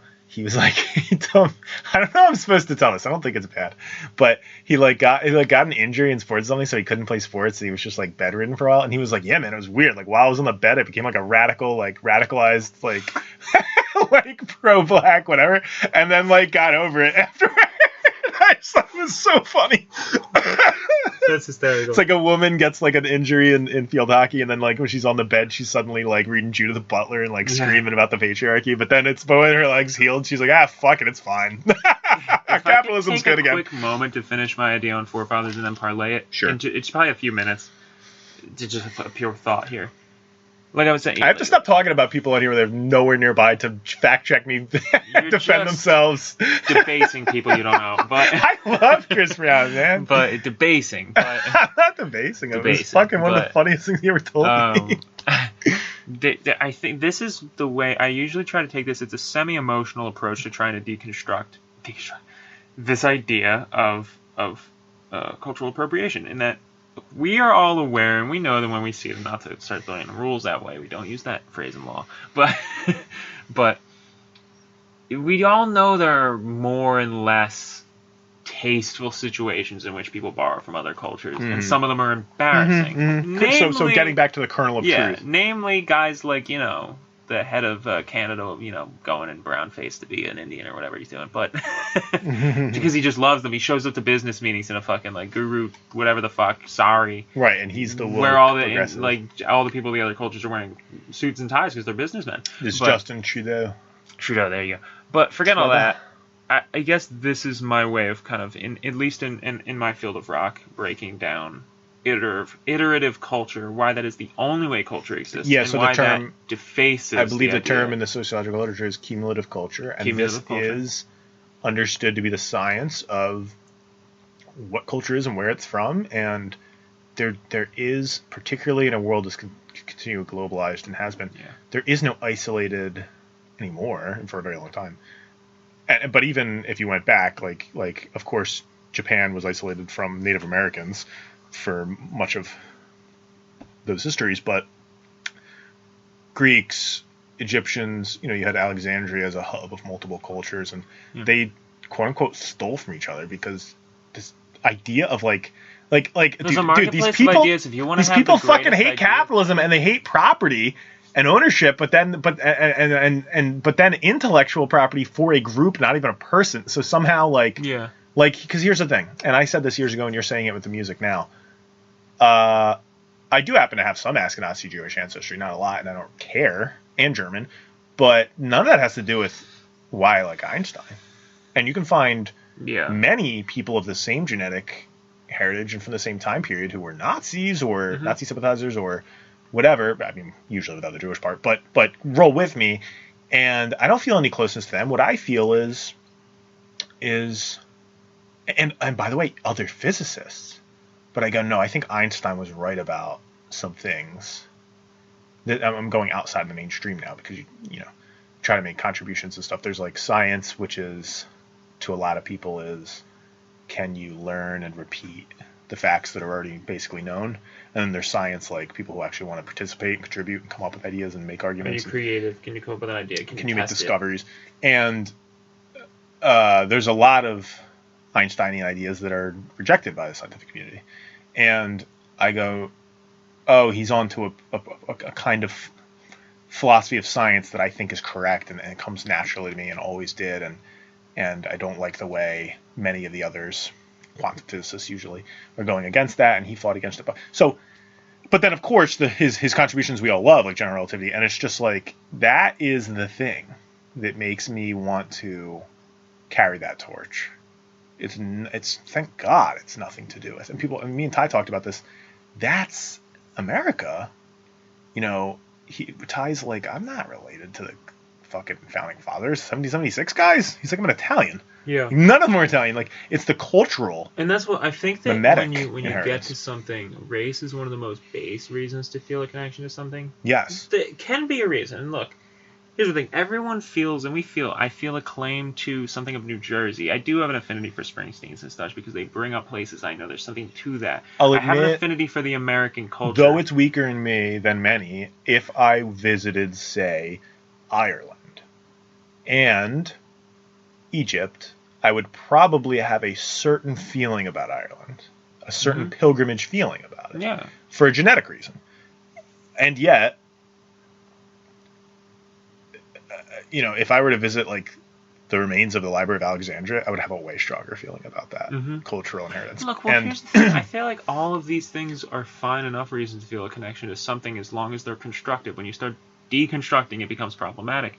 Because I get why there isn't a strong, like, oh, that's a white rock musician, I feel a connection. I get why there's a more isolated culture that is, as it fades over time, it still exists amongst blacks much stronger than with whites, obviously, and for reasons. And there's a reason why that many of them feel a connection to the performers of their culture, the people of their culture, all those things. To a wider, and quote-unquote, community. There's a tighter cultural thing there still, in which black musicians still, many of them branch out into various sounds that have nothing to do with the quote-unquote black tradition, as I'm calling it. Many of them still do. You hear the sounds and you go, this ties straight back to that boogie shit and everything I'm talking about, the dawn of rock, in a way that's closer to still that same thing. It seems a little bit more traditionalist and loyal to the black thing, as you would call it, than a lot of the other music is just trying to branch out as far as they can go. But not by a long shot. I mean, we're all just building something. And this is what I was going to say, like, nothing evolved in a vacuum, right? What came before the black music that built rock? Some of it's black, some of it's white, some of it's a lot of things. What I'm saying is that each next person, each Chuck Berry, each Elvis Presley, each Kurt Cobain, everyone who comes, takes something from the past, adds their own flavor to it, writes a new song, reinterprets a song, comes with a new technique, a new instrument, whatever they're doing. The guy who invented the electric guitar, all these people have a hand in this, and they're all building it. And for someone to say now, when that game of pass the torch and that game of build on each other and borrow and build and borrow and build, that beautiful game, when that crosses a racial barrier, now it's inappropriate, that's gross to me. Yeah. I see it as a type of cultural segregation. Yes. I don't like it. By the way, the woke, I think that for the most part, famously segregationist. I mean, they would hate for you to say that, and they'll go, "Oh, that's ridiculous, dude." People are putting screenshots from colleges where they're like pieces of paper taped on the wall because the administration did this because students asked for it, where it's like, this library room is the white room. Like there's like white campus center and black campus center in certain campuses. Now, all of a instead sudden, of there being a black space as a way of holding African Americans down, there's a way of, it's a safe space for us to feel like we can breathe freely and unmask from our white face. Right, it's this bizarre spin, and Ryan Long got this the best with he's doing the great anti-woke sketches, and he had that sketch about the racist and the woke guy and how they're agreeing about everything. And what did he say? Something like, it's actually listening to James Lindsay be interviewed by Ryan Long, but they were bringing up this one part of the video where he's like, the racist guy like kind of slaps the shoulder of the woke guy. He's like, this guy segregates a school on my birthday. And it's just like, it's like they agree about everything, and they like every time the woke guy will always be justifying it with some dumb woke quote unquote progressive, super regressive explanation for why it's like good and posh to do, and then the other guy will be like, colored water fountains, I agree completely. It's just so funny because it really is just a Russell conjugation or a spin on the same ideas. Like, you can't actually tell the classical racist from the woke person so much on what they're saying. It's just how they say it and how they justify it, the spin they put on it, the color they put to it, the intentionality of it is just kind of surface level different. Yeah. It's like, I think blacks and whites should be separated because blacks are inferior. Okay, that's disgusting. That's the old racist saying it. And then the other guys go, I think blacks and whites should be separated because blacks need to be protected from the whites. You go, that's just kind of a thinly veiled same thing. Yeah, and just an ugly world you're making. Forgive me for drawing back, because it's just been an endless insult the whole time I've been trying to participate in music, and so I keep getting back to this. But I've been obsessed with it the past couple of weeks, and I know I'm not necessarily building on what you just said, and I'm pulling us back. That's fine again, but I'm just stuck on this whole thing where I feel so strongly that rock and roll is American music. And that it exemplifies the melting pot, because where we could pretty comfortably say blues is black music, and we could pretty comfortably say that country is white music, For the most, and by the way, none of these things exist in a vacuum. None of them don't have people of all races who have over time started to add their flavor. By the way, and do their part. new black gay country song. What's that? Of course, and we finally got there with that, right? Cool. And nobody's going to complain about that. And who is that? And what is that song? Great. Like, Old Town Road. Old Town Road, and I honestly don't know the artist. Okay. I know that Billy Ray Cyrus featured on it and helped it propel a second time. Very cool. But what I'm trying to say is this, and I'm staring at this picture of Chuck Berry, one of my forefathers, and you like him or not, who you get, right? A lot of these guys did seedy things in their private life. That's a whole other podcast. I'm gonna interject again. I'm sorry to keep interrupting you because that makes me just want to get this out there, which is we've talked about this. There are the woke radical feminists usually who say, I've literally seen them tweet this, by the way, where they'll say, guys, we have to stop, like, two sides to this. One is stop romanticizing the flawed genius. And so the idea is like, you don't suffer for your art. Being depressed isn't helping your art. Blah, blah, blah, blah, blah. And I'm like, it seems like wishful thinking to me. I think there is some truth to that. That like, because again, people in their hardest times. Why does it keep happening? Why is their best music before they break? Why is their music after that hard to relate to? Depression. Life is suffering. The common person's plight is tough. And so if you're super perfect, super healthy, right on top of your game, you're not going to be able to... It's going to be harder for you and less common for you to reach into the soul of the common man's life. And not just struggle. That, conflict breeds a beautiful rejoinder or whatever it is. What do we feel the need to speak about? Have we been talking about how great everything is this whole podcast, or have we been complaining for 2 hours? Certainly have a negativity What bias. do? We complain. There's more to complain about. And it's not just that, though. I'm saying that that actually is the impetus for a lot of great work. I don't know. I do buy into to a large degree, not 100%, and yada yada, but that a lot of there is some relationship between people, dysfunctional people, and genius and contribution. Our story structure is built around conflict. Period. Mm-hmm. There's no other story structure. That's the most unifying thing about story structure. Any story without conflict is not a story. Mm-hmm. Period. What is all art? Storytelling. Mm-hmm. Period. And where are you pulling from? Your life. A picture without a story. Everything's a story. So it's just like... And you're pulling from your life. So if your life is without conflict. And so... Yeah. So we're going to let you get back to it, but my point there was... that's one half of the coin. That's been bothering me. That's been going around, especially among young women, and especially young artists, because they're going, I really want to get my life together. And they should. But it's wishful thinking at a pretty story that suddenly they don't believe that anyway. The other side of that coin is there's these woke feminists who think that they'll literally say we can choose our geniuses. Yeah. And so they've said things like Richard Feynman was a lech. I think that stuff's way exaggerated. But we don't need them.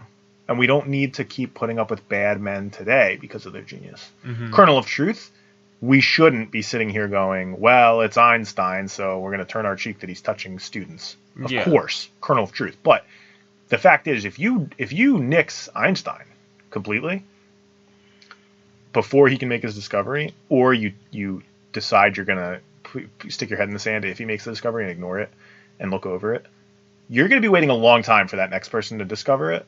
Yeah. And potentially never. And the idea that they're going to have the identity you want, that you're just going to be able to only look at the candidates of black women with peg legs for the next quantum theory, is a insane thing. And by the way, the next person to make a discovery in quantum physics could very well be a black lesbian with a peg leg. If that happens, I will have no issue. We will be. Right? We will be. I will not care. We will be watching your career greatly. I love him. He's the best.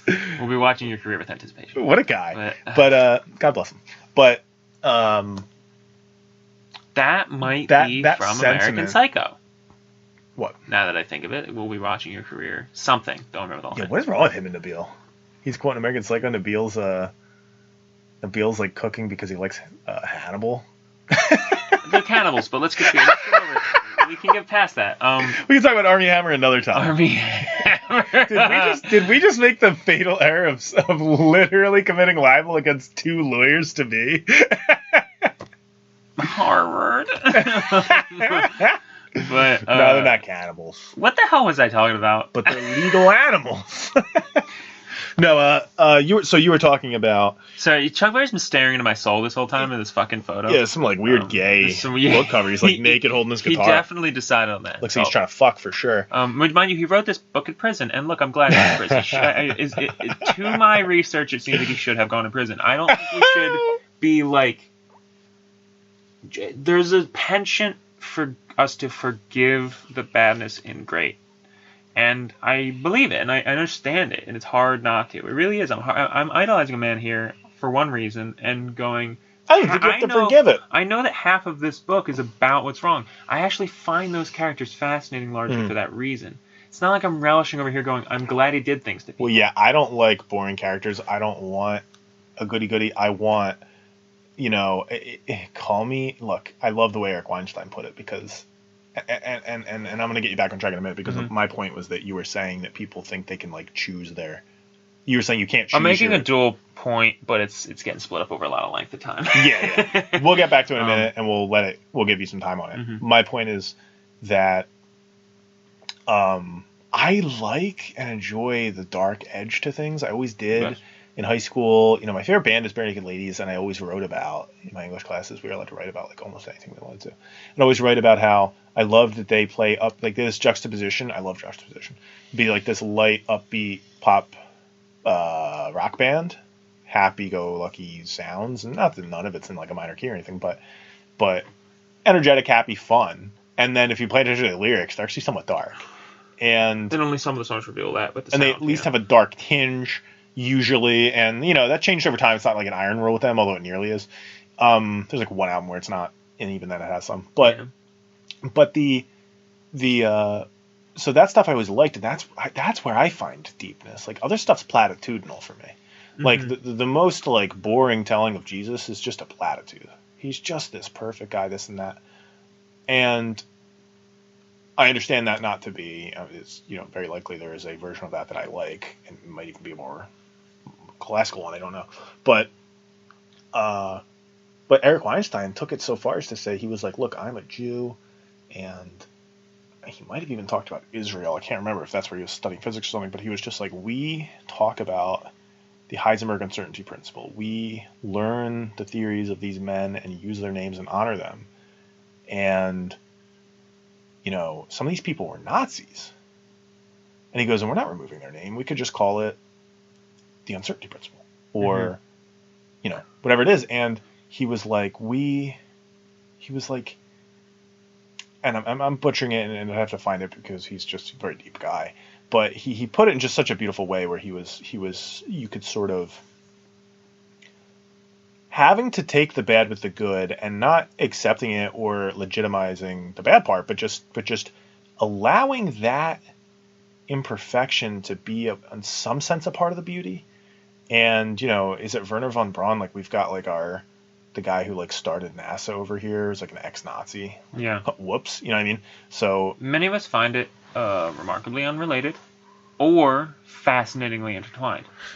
I find when you find out Jesse Laceman Brandon was doing some seedy stuff, and then you kind of read the lyrics, and you're going, a lot of this feels deep-tied. A lot of this music feels like a lot of things he said on stage and stuff feels like a guy wrapped in guilt, writing songs about how he's a dangerous man, writing songs about the plight of the bad man. Behind Blue Eyes vibes come up, you know what I mean? And you go, this art just got deeper and more fascinating and darker. Mm-hmm. It did. I can't help it. It did for me. But a lot of people went, I'll never listen to it again. Now, I don't actually believe them, but... Yeah, and look, for those who actually did, I don't even blame them. I go, like, do what you got. Like, if that now makes you think about that all the time, that bums you out, well, listen to another band. That's your problem. I'm an art historian on rock, in my mind. I can't do it. I can't say one of the finest songwriters over time, and that's just true, is also that. Any of this that happens is just more history for you to know and teach and write. And I will be lying to you if I don't fascinate myself, and many people do. We love a tabloid. I fascinate myself to a large degree with the bad things these people do. Mm-hmm. Elvis and his 14-year-old, fucking almost wife. And fucking Charlie Chaplin with children. Charlie Chaplin, Chuck Berry and his arrest for that, for armed robbery, for tax evasion, all these things trouble and complicate the character. Mm. He writes about it directly in this book from prison. Mm-hmm. That fascinates me. So I bought the book. You know what I mean? And it's not just to hear about Maybelline. By the way, I want to read Woody Allen's recent memoir. Yeah. autobiography. But can I give something of a closing statement on my whole thing with this? Yes, and I want to just set you up a little bit because you were trying to say something that was sort of multifaceted, two-sided, with the idea that you can't choose your heroes, can't choose your lineage. These people made these contributions. You are picking up a torch from someone. It's not up to you. Go. From that, I kind of go that the whole iterative or cumulative culture thing that we were talking about before, Chuck Berry being what many call the inventor of rock and roll, I can find songs 5 and 6 years before him in like 48 and stuff like Good Rockin' Tonight by Roy Brown that seem like pretty much contenders for the first rock song. Black music, black people, jump blues. We'll move on from there. The thing is that some of that creation involves incorporating country-style guitar licks into the blues form. And that is exemplified here. This is Chuck Berry's first song he records, the first song he releases. It is then a #1 hit. It's called Maybelline. He's reworking a 1930s white folk fiddle tune. He writes a hook himself, but bases the structure of the song on and vocalization with new lyrics on that fiddle song. But he does it as a blues shuffle. Kicks a new pace to it, makes it a little faster, adds in lyrics that are a little bit more up to date. If this is the birthplace of rock and roll, it's not a white guy, quote unquote, stealing a black guy's song and making it famous by being white. It's actually a black guy reinterpreting and appropriating a white country song from the 30s to create a brand new thing out of black blues tradition music, structuring it and setting it off to be one of the first #1 rock and roll hits and becoming the first black rock star in the mainstream. 1 year after Elvis is already releasing, minor local Memphis hits that are covers of black people. Covers, by the way, where these people get their money, where people are being, I think what kind of happened here is that a lot of different guys got together, white, black, Hispanic, with people like Richie Valens and stuff, and started really making a music that is partially tied to the cultural tide change. This is a genre that was also a movement. Yeah, it lines up with pre-civil rights into civil rights. I think it's actually I would actually put it as one of the cultural forces pushing acceptance of black culture into the mainstream. It's actually making something that is considered a marginalized culture become mainstream culture. If it took some white guys to do it to some degree, pretty soon, Little Richard and this guy were huge stars playing stages. People like that, like every one of these guys, they have a quote on the back. If you tried to give rock and roll another name, you might call it Chuck Berry. That's John Lennon. You have the Rolling Stones bringing Muddy Waters, like an old school dirty blues Delta kind of guy. And it goes along with other counterculture. I mean, these guys were not stealing. They were literally like, please look at these heroes. Like Elvis the Pelvis, bringing the sexual stuff out. Some of the somewhat anti-religious Imagine, John Lennon. Like this is counterculture. That dates pretty left-wing, right? generally. Like Ray Charles, they considered him blasphemous for making some of his first quote-unquote rock and roll hits. Well, it kind of reminds me... combining gospel church music with secular lyrics. This was considered dirty. It kind of reminds me of that bullshit with Apu recently in The Simpsons, where that was considered in its time to be left-wing, in the sense that it was liberal and it was popularizing an Indian character in a popular show and showing him in a good light and yada yada, albeit making fun of him like they would anyone else. And then more recently, they got a bunch of Indian actors together to denounce this in a very woke, progressive way. It was racist, it was this, it was that. Totally flipped the script. Simpsons goes, we're not playing that. That's lame. They kind of say that it's lame in the show. They get in trouble for that, blah, blah. The Hank Azaria, the voice actor, decides it's wrong after doing it for, decades? 30 years. So anyway, I think Apu's out now. I think it finally did land that way. Yeah, perhaps they just go, is this even worth it? We don't even have our voice actor. What are we going to hire that sound and it reminds me of that, because here what you've got is no one ever... It's a straw man. No one ever promulgated the lie. And again, this is the iron law of woke projection. Who promulgated the law that rock was white music, whatever that means. It sounds like the people were hanging out with, working with, mixing with, and celebrating the black contributors from the start. And it's only now that suddenly the revisionist history is that it's black music being stolen by white people. Again, they're the ones who are trying to... Like, surely, was there not a tool in... Like, there's an explicit tool in Sam Phillips This is one of the things that like puts the kernel further aside. There's an explicit tool in Sam Phillips, who is the producer at Sun Records. He produced the first Johnny Cash recordings. He produced the first Jerry Lee Lewis recordings. He produced the first Elvis recordings. He's one of the guys who's like a rock and roll, something special on that little studio. Mm-hmm. He apparently was looking for a white boy. This might be, but quote, looking for a white boy to help him get that sound out. Because he didn't think people were going to accept it. He was pushing all these black artists that wasn't landing. The kernel of He's truth. going, I want someone to get this out there. The kernel of truth was the racism of society. Yeah, this guy's actually trying to counteract it. He's going, if you won't take it from them, you'll take it from him. And once you like that sound, we're going to open up Pandora's box. And you're not going to know what hit you when these black guys start showing up and blowing your mind. You know what I mean? Like, I don't think he was trying to make sure, make it come off as white. Again, a totally different mechanism than and one their of their simple intentions, view. too, was to intentionally blend. This is why they call it rockabilly, that style that came up with Elvis. They were trying to get country songs and blues covers, do both of them, and unify them in a style that... Because they wanted people who were brought already white and happy black with culture country. together. Yeah, okay. And so they were trying actually explicitly to break race lines. They were excited by that music and excited by country and wanted this blend to happen. And so that's they thought it was important. To the degree that it's political at all, it's a very liberal, quote-unquote, inclusive thing. Yeah. And then time goes by, and we look back, woke losers today look back on the past and don't contextualize it to the time period and the facts on the ground and go, oh, that was racist. And they simply don't understand. They don't have any idea. Look, I didn't know, but I made no assumptions. The more stories I read, I watch interviews. I read Wikipedia articles. I watch What's that documentaries, article you sent me the other day? I just wanted to plug it. Yeah, because I know it influenced you. Don't remember. I think the magazine, I believe, is No Depression. Okay. No Depression sprung up in the 90s around the alt country movement. Okay. They write an article sort of lamenting what they call, quote-unquote, puddle deep blogging that kind of says things like, just pick a black recording, say that that's authentic, then take a white cover that perhaps got more popular, say that that's shallow and inauthentic and only popular because that guy's white, and that they stole something from the black person. Yeah. And by the way, they gave a perfect example, and remember, it summates the melting pot there by... The example they give is people go, Big Mama Thornton digged Hound Dog first. Why is Elvis's Hound Dog the most famous thing in the world? Turns out, first off, Big Mama Thornton did not write it, so she doesn't get royalties for it. They're saying she didn't even get royalties. She didn't write it, so she doesn't get royalties. Two black, leftist, apparently, Jewish... Black? Excuse me, two white... Okay. Excuse me, two New York white, Jewish... Lieber and Stoller, they were known for working with Elvis.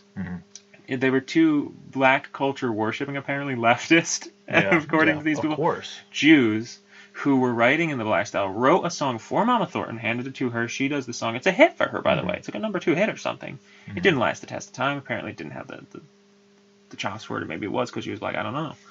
But then Elvis does a cover of it based on the arrangement that's done by a white band that covered her, actually. So his arrangement's actually based on some intermediate group that did it. Right. So which all sounds like cumulative culture. Two Jews wrote a song based on the black style for a black singer who then has another band, I'm pretty sure, incorporate a Latin rhythm, which is that boom, boom, boom, boom, boom, boom. Comes from like some South American music. That rhythm comes from. So we're getting whites, blacks, and Jewish among them, whether that matters, because that's two different religions, two different races, working directly on the song, incorporating things from a third cultural source to create probably one of the quintessential, most famous, exemplary early rock and roll songs. It's just a blending of culture. Yeah. And to my mind, it's essentially beautiful. Yes. That's it. I mean, look, you could even, a lot of the early rock and roll vibe what comes would from... you prefer? Like, what does it, like, what do you, like, take the segregation route. It's all classical music. What the hell are we going to have? Like, run it to its conclusion. Build anything. Like, well, dude, you got to remember, like, no one can wear half the clothes they're wearing. I know. And they will take it to that level. Never will someone not be allowed to wear, quote unquote, white clothes. It's so disgusting that we're even labeling these things white or black. Remember when I would make, like, the blue jeans thing? I'm fairly certain blue jeans comes up either in America or England. I want to say it might actually be American. So I don't think they're a very old pair of pants. Seems like a West thing. But there might be a 200-year-old pair of pants. And like, when I brought that up to be like, yeah, so, like, a Japanese guy can't wear blue jeans? And people were like, oh, shut up, you're fucking psycho. Like, why would you even say, like, people would act like that's the most daft, racist somehow, weird thing to say. But you can't get dreadlocks. Yeah, and I'm like, well, and I understand it when they're saying, like, oh, but this is a culturally significant thing. So I'm like, okay, what about a yarmulke? I'm sure a Jew won't like it. Right. They're not gonna love it if they find out this guy's not Jewish, he's wearing it for funsies, but nobody gives a shit when they don't like something, for one thing. I can wear a fucking Pope hat if I want. I'll look like an asshole. Who gives a shit? Yeah. Everyone knows you look like an asshole with the fucking feathers on your head. Who gives a shit? Like, right. And this goes back to the spirit of the First Amendment, to the live and let live. Like, I can make fun of you. That's my First Amendment right. Well, Ben Shapiro and they can voice their distaste for it, but they're trying to lose you your job. Yeah, like, this isn't his term, but a culture of rights. And more specifically, a culture of negative rights. And, you know... What do you mean by a culture of negative rights? It's another thing. It's, again, not him. He does a good job explaining it. It's a political philosophy topic, but negative rights are what I inherently believed in my life. I didn't realize till later. This is one of the things that makes me a little more innately conservative. I consider myself a centrist. Certainly certain things about me make me more innately have different leanings, whether that be liberal, libertarian, conservative, all these different directions. Others I've, through reason and science, moved towards. But the point is that negative rights in political philosophy means, to the degree that you have rights, they are all rights that just mean someone can't infringe on something you naturally have or can do. Positive rights is stuff like when a Democrat says you have a right to health care, and that's why we need to do universal health care, because it's not actually that you just don't have a right for me. It's not just that you have the negative right that I can't kill you. You have the positive right that I have to help you live longer. Yeah. Well, and it's funny because everything sounds like something's being given, like the right to bear arms sounds like you're being given the right to a gun, but the thing is that nobody has to give you a gun. You have to go buy your own gun. So really what that means is you have the right to have me not take your gun. Yes. And this is the point of so negative that's what, rights. yeah, and that speech, is expression, you all inherently have the ability to speak. A positive right sounds a little bit like it's infringing on others' rights by forcing them to do something for you. Yep, this is exactly the political problem. That's troubling. That's why conservatives don't like it, because it infringes necessarily on your negative rights. Because if you have a negative right to, say, property, well, you have to seize my property if I need to pay for healthcare for other people. Yeah, so my money's going to you for that. Now, of course, even the founders would have been okay with some level of taxation. They just didn't want no taxation without representation. They wanted representatives. They wanted to be represented in a government that was taxing them. Insofar as we're heading that direction, it's largely because of the public opinion. Insofar as we argue that and disagree with the big zeitgeist right now, that's what we should be doing. I mean, we're all fighting. But the point for me philosophically is that even if we had universal healthcare, and I'm somewhat sympathetic to some of that, it'd be fantastic. I would not be happy to call it a right. I would say it's an institution we set up. It's a new fun thing everyone likes to use, and it makes everything you're saying sound so profound that people can't say no to it. Right. It's a really good political play. It's like working. It's amazing to me. You have a right to be called the correct pronoun. You're like, what? What now? Right to be called anything. That's insane. Because again, the negative right is that I have a right to say whatever I want. I don't even have the right to physically force you to stop calling me like dickhead. I always brought that up. Get battered. I always brought that up in college. I will get charges for battery. This is what's so funny about not just pronouns but hate speech is I go, you dumb bitch. These 20-year-old white girls do. I go, you dumb bitch. You think that hate speech, if you were to get that as a law, it would stop at the N-word? Are you kidding me? Every time you're in a traffic jam, you yell fucker out the window. 5 minutes ago, you called me a filthy white male. Like, what the fuck do you think is hate speech, you stupid bitch? I'm committing it right now. Having that law during the reign of a Trump or someone, you might not like how they decide to start applying it. And even before the law, just the norm. The fact that it's becoming a norm. Do we feel these things? Do we feel like we have the right to And that was the point of culture of rights, is that you're supposed to have an attendant in the social sphere, although it's not as strict, and there should be social consequences when people say stuff you don't like. React however you want. I don't like when it's a mob ganging up to decide how they're all going to react together. Very individualistic, but something seems broken in the way we're thinking. Yes, but the culture of rights should be. I don't like what you're saying. I'll defend your right to say it. That old liberal quote, and so you should just be sort of regardless of your disagreements and so forth, you should have that culture rights, which is that you, in some sense, act like a Supreme Court justice in certain ways, even just in the social sphere. Because what they like to say is, well, I didn't sue you. I just called your employer and got 500 other people to call him and get you fired. That's just got nothing to do with the First Amendment, man. Something along the lines of like someone has the right. Ben, I think you brought this up on the podcast before this, and it wasn't enumerated past the point of just saying it, which I don't think does a great service to it. Is that you said something along the lines of you have the right to be racist, like to believe that, something Obviously. like that. But insofar as that belief is going to lead you to commit an illegal act, as in a violent crime. Yeah, you can't then take that belief that you hold in your heart. I don't think you should hold the belief in your heart. That doesn't mean I have the right to tell you not to. I argue against racism. And that's important. Like, that there's a separation there. Right. It's that the same way that you can't force me to be fucking racist, I can't force you not to be. What I can force you not to do is then take that and go harass black people. Or harm people for any reason. Yeah, like it's if you can prove to me it had nothing to do with your racism, you actually just killed that black guy because you were having road rage. It doesn't matter. Why do we even care why? It's insane. And so far as we want to culturally stomp that out, fine. Yeah, but we're doing that. We're making progress on that, and we were making progress on that. To fuck with it, and we were making progress on that for decades and actually centuries. The classic liberal way. Woke progressives has had no success stories. They're only started 5 minutes ago, and they're trying to appropriate, if you want to use their terms, the successes of the past and act like, like MLK Jr., everything they did in the civil rights movement, that was all woke, that was all social justice. No, it wasn't. It was civil rights. Yeah. It was a totally different program. They started to lean their fucking way. It was a totally different program. And anyway, but I don't think MLK did, for the most part. Anything wokish. Did not die on that Malcolm. Okay. So Malcolm had things that went their way, but I don't even think he would call, whoa, he was a whole different thing. Yeah. And so it's just, he was kind of black liberationist or something, just kind of like weird. But you know, I don't know, I'm kind of going on a tangent again. But the point is,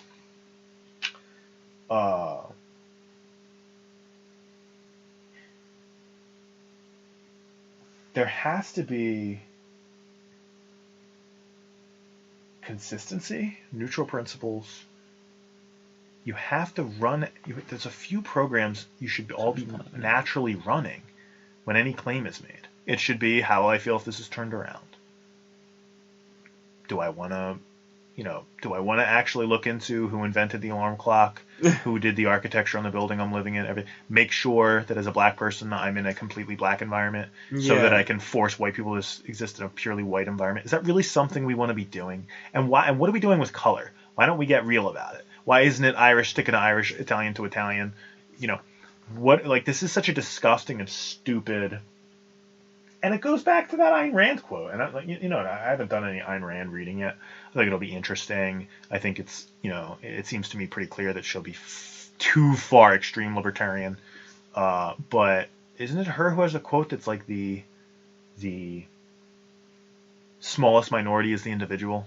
It's like, you can keep... If that's her, I love that. You can keep getting more and more specific. Oh, it's not just black people. It's because of intersectionality. That's what it is. Yeah. It's lesbian black people with 2 peg legs and a fucking freckles. And that individual thing actually looped me back around to the argument before the iterated culture thing that I used to have for this rock and roll thing, which was that the sense that a random non-musically interested black person in college right now has more of a claim to the history of rock and roll than like John Mayer, or even to blues at this point, than John Mayer isn't true. Because the individuals who picked up the torch by choice... Is John Mayer not black? Oh wait, I was thinking of John Legend. I was like, what? Jesus Christ. I was like, wait, what? You know what John Mayer looks like? Do I? Yes, do I have to pull him up? Do I have to Jamie this right now? I'll Jamie. Here, hold on. Jesus Christ. I did think he was black the first time I heard him. It was Waiting on the World. I can't sing that, but that's a good we're going to get sued. Who's John Mayer? Now I can't get John Legend out. You'll picture him right away. You'll see him. But Yeah, like the idea that like when he picked up and I'm sure, look, he's borrowing from a culture. He's building on a culture. He listened to all the old blues records. He's borrowed from the style. He probably got a lot of it through the white guys like Eric Clapton and stuff, who had picked up blues and really worked on it in the decades post 50s. And mind you, all these races have been adding and changing this. Like if you think that if you tried to like segregate rock and just keep it a black genre, it would sound like it does now. It wouldn't at all. Like all these permutations have a good. But I'm getting back on an old tangent. This idea that like it's any different when like, you know, say, and I don't know who his heroes were, but say like a 5-year-old Michael Jackson looks up and sees a Ray Charles and goes, "Oh my God, blew my fucking mind," and becomes a star. Is that any different than when you find out that like he says it in a song? Our guy, Ben Folds, says, all I wanted was to be Stevie Wonder, but I had to settle for this Vanilla Thunder. And, you know, he's joking on the whole thing there, but he's really playing it to a gag. He's saying, like, look, I looked up to that. That blew my mind. Why is John Lennon screaming about Chuck Berry? Why did that blow his mind? And how could he possibly understand, and how could he possibly see himself in this person? Guys, we have a common humanity. Yeah. Like, what are we talking about? And forget even humanity. Like, the guy's playing a guitar. Motherfucker! He's watching the man move his hands. He's going, these sounds you're making blow my mind. Why do you love your pet cat and not random dirt you find outside? Yeah. Like, you can relate See, the to pet this... rock sold millions. I guess this is true. You can relate to this animal. You know? Like... Mind you, we can relate to the rock. Remember the quote from Community? He says, like, we're the only people I can tell you this pencil's name is Steve, crack it in front of you and part of your soul dies. We animate objects in our head. Right. This thing has a name. Right. This stuffed animal. If we can't just the small gap that is a race, if we can't jump that and cooperate and believe, and understand each other, like, what are we talking about? And it's such an illiberal, regressive view. And us saying these things does not require us to erase eras in which we had pervading culture which suggested that blacks were not human. No, we talk about freely. Allow us to get rid of slavery. I mean, these are important parts of American history. And that's, like, again... The people had trials of conscience during those times. And it's all just a straw man, because we went to elementary school, 20 years ago? And it wasn't whitewashed.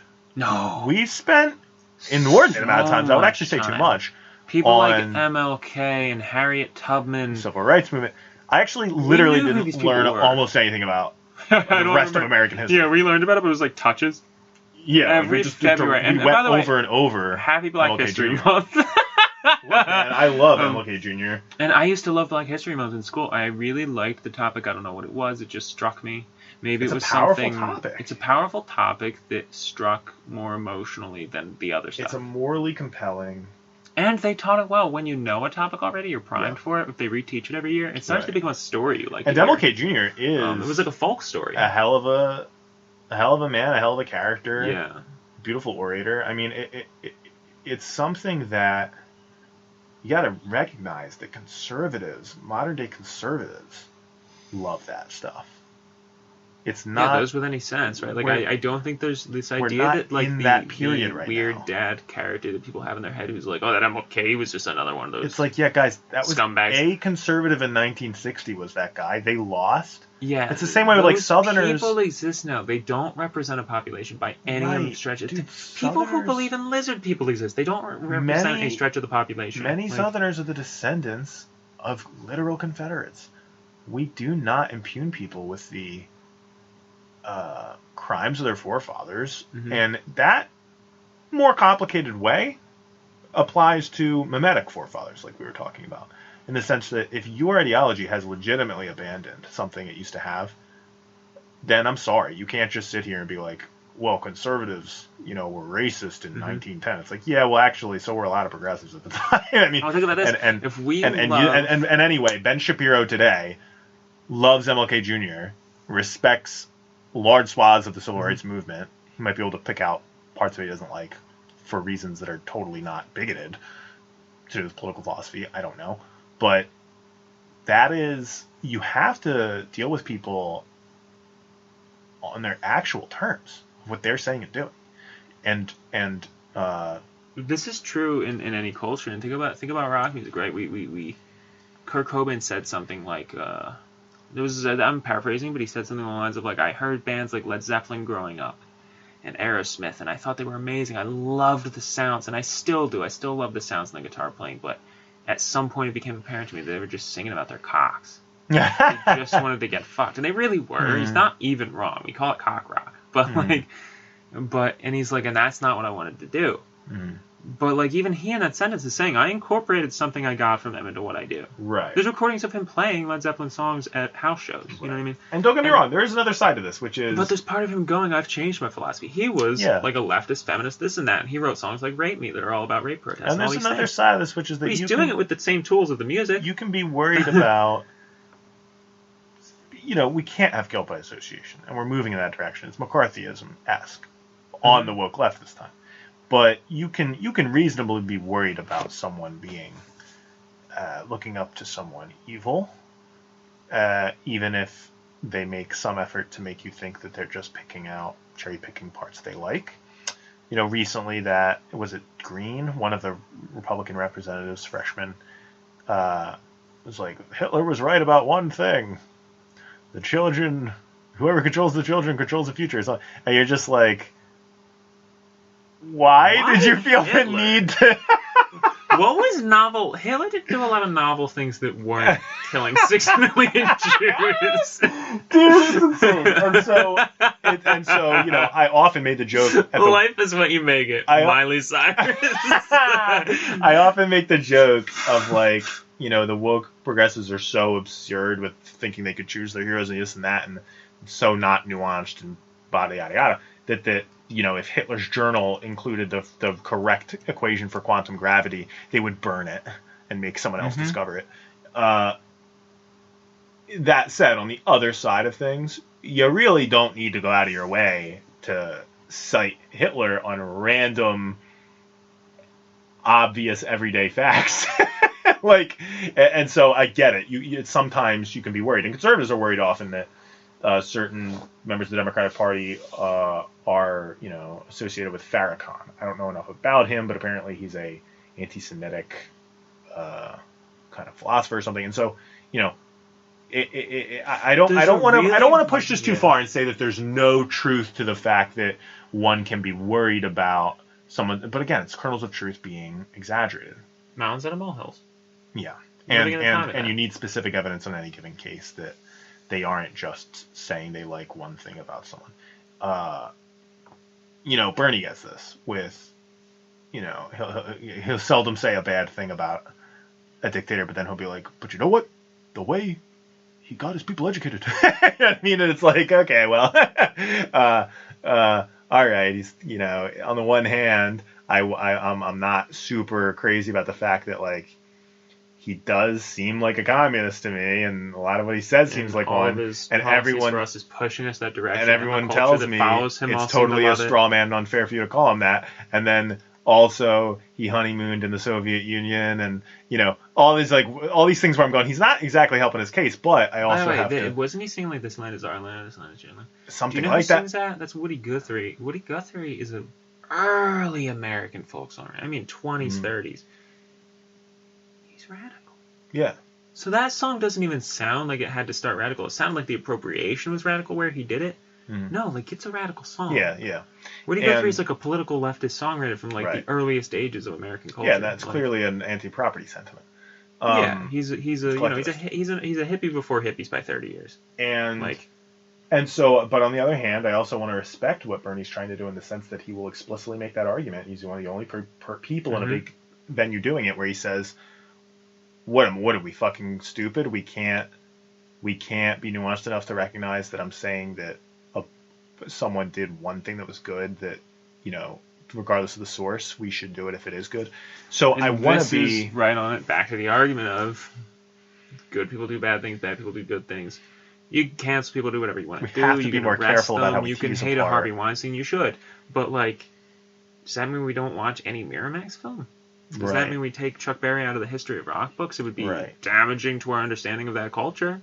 Yeah. It just needs to be more nuanced. It requires more attention, more careful. More human, more nuanced, more meaningfully. It's just so silly. Right. Now, when it comes to, someone gratuitously quoting Hitler for no reason doesn't reflect great in that case. Yeah, like, when do you I look randomly closely. bring up Michael Jackson and just go, what we need to save is the children?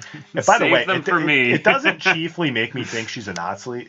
It obviously puts that on the radar as a problematic possibility. Sorry, my phone's on here. What it chiefly makes me think is that she's a fucking idiot. Like a retarded person with no judgment. Because that's not like, It's like a oh, what suicide. are you trying to cancel me? It's like, no, dude, that's like you said an inconvenient truth from science, like there evolved sex differences and a bunch of liberals progressives, I should say, screeched at you. That's canceling. If you're just walking around, I mean, if you're bringing up common platitudes and assigning them to the one guy who also killed 6 million Jews, who happened to pass that along one time. If nothing else, you lack all judgment required for your job. Now you got elected, so Fuck it, we gotta deal with that. Yeah, whatever, man. I'm not trying to have you removed or anything, but we don't make great choices as Americans all the time. By the way, apparently the Republicans, if that's the same woman, I hope I'm not just slandering her. But there's a woman, Green, who thinks that Hillary ate children's faces or some insane shit. They put her on the education committee in the legislature. And you're like, all right, she got elected, but does she really need to preside over a committee if she's insane? I'm scared. And what's annoying too is that podcast on the sentiment that I'm genuinely scared for. What's annoying is I can criticize that, but no lefty that I know will criticize AOC. AOC is literally the same on the opposite side, an insane conspiracy theorist loon. Yeah, and because their conspiracies are currently popular, or at least fit popular narratives, nobody cares. And she's a little, and I mean I'm stressing a little, more tactful. So if you're going to say hot. Oh, probably way more hot. A lot more hot. Goddamn. She's the most attractive politician out there today. I got a Latina problem. You got a Latina problem? Yeet sand. All right, kids. Good night. Click. Smack the laptop shut. I've got a Latinx problem over here. It's Latinx. Don't be racist. Dude, Latinx. I'm not saying that. John Leguizamo said it. I was really disappointed. No, he didn't. Yeah. When? He was like, we got a lot of Latinx voters out there. He was really excited about it or something. Come on, Johnny. I don't know what he said. He was like, Happy New Year's to my Latinx friends. I don't know what he said, but I saw it. Stop. I know. John Leguizamo, The Pest. Look it up. It's a terrible movie. Definitely watch the whole thing. It's a parody of the world's greatest game, most dangerous game. There's already a weird fucking story. There's some odd, gay panic stuff. 90s movies always had these weird things. I remember artifacts. I was eating tortilla chips, probably with no salsa, just fucking straight as a kid. Eating these salty tortilla chips, and then the scene comes up where he wipes his ass with a sock in the middle of the forest, and I lost my appetite and couldn't eat any more chips. I remember that scene always made me sick as a kid. Yeah, I was always like, I can't. And don't look up that movie. I take it back. Look up the opening gag sequence in the shower. Look up Ice Age 3. What is that bass line? I don't know. The whole opening sequence, I think it's the bass line from Rapper's Delight, which is a interpolation of the bass line from Chic, We Are Family or something. Which is all stolen goods. Yeah. If we're being honest. Yeah, it is. A lot of cultural appropriation. But, by the way, John Leguizamo, Latinx, Latinx. Do I get to do plugs before we close this? Yeah, man. Let's just cut. So did I just cut you mid-joke? Let's just cut my dumb joke at the knees because it was terrible. I didn't even realize it was happening, and then I was like, yeah, it is. Yeah, I mean, look, rock and roll is pretty great. Can we all just enjoy it? Yeah, can we enjoy the world's greatest American music? Plug yourself. My name is Jake Gussman. No, but yeah, for all my bluster here, I'm just starting to release some songs out on the major streaming platforms. If you look me up at Jake Gussman, that's JakeGussman. You will find a couple of singles. I got a single out called Point A. I just remastered a single called Easy. Easy I wanted to bring up quickly, too, because I've come to find, though I keep kind of giving it that, it's just a sort of way people have been playing guitar. The guitar solo from that song. Mm-hmm. It uses that double stop sliding style that owes a lot to the Chuck Berry era. Mm-hmm. And Chuck Berry kind of started that thing a little bit, that thing of the na-na-na-na-na-na-na stuff of just really double stop sliding. So you're telling me you're trying to send our listeners to a cultural appropriation. I'm among the people borrowing from the techniques of Chuck Berry to build new things. And that's just a really nice way of euphemizing your culturally appropriating. But I'm fully plagiarizing. No. It is a blues inflected rock song. But anywho, if you could find your way to my Instagram at Compact Conversation, COM, we know how to pronounce, we know how to spell these things, all lowercase, all one word. You'll find there's a link to my link tree. You can get to everything I've got. I've been working really hard on this for years. I've been in the dark ages. I've been having trouble getting any, movement. I have no idea how to make it in this world, but I have songs, and you should listen to them. JakeGussman.bandcamp.com, Jake Gussman on Spotify, and then, of course, the link tree in his Compact Conversation. To get you to all of that, if Instagram. you can remember that one. God bless. Follow me on Instagram at Schwinn3, SCHWINN3. That's true of Twitter as well. I really shouldn't be sending people that hole. God, what a play. I don't have a Twitter. I'm so glad. This, you're probably listening on YouTube. I have to get this onto other platforms like SoundCloud and whatnot. Haven't done it yet. I almost puked. You filthy man. I gotta go to sleep. I heard you culturally appropriated burping from like some fucking Pleistocene.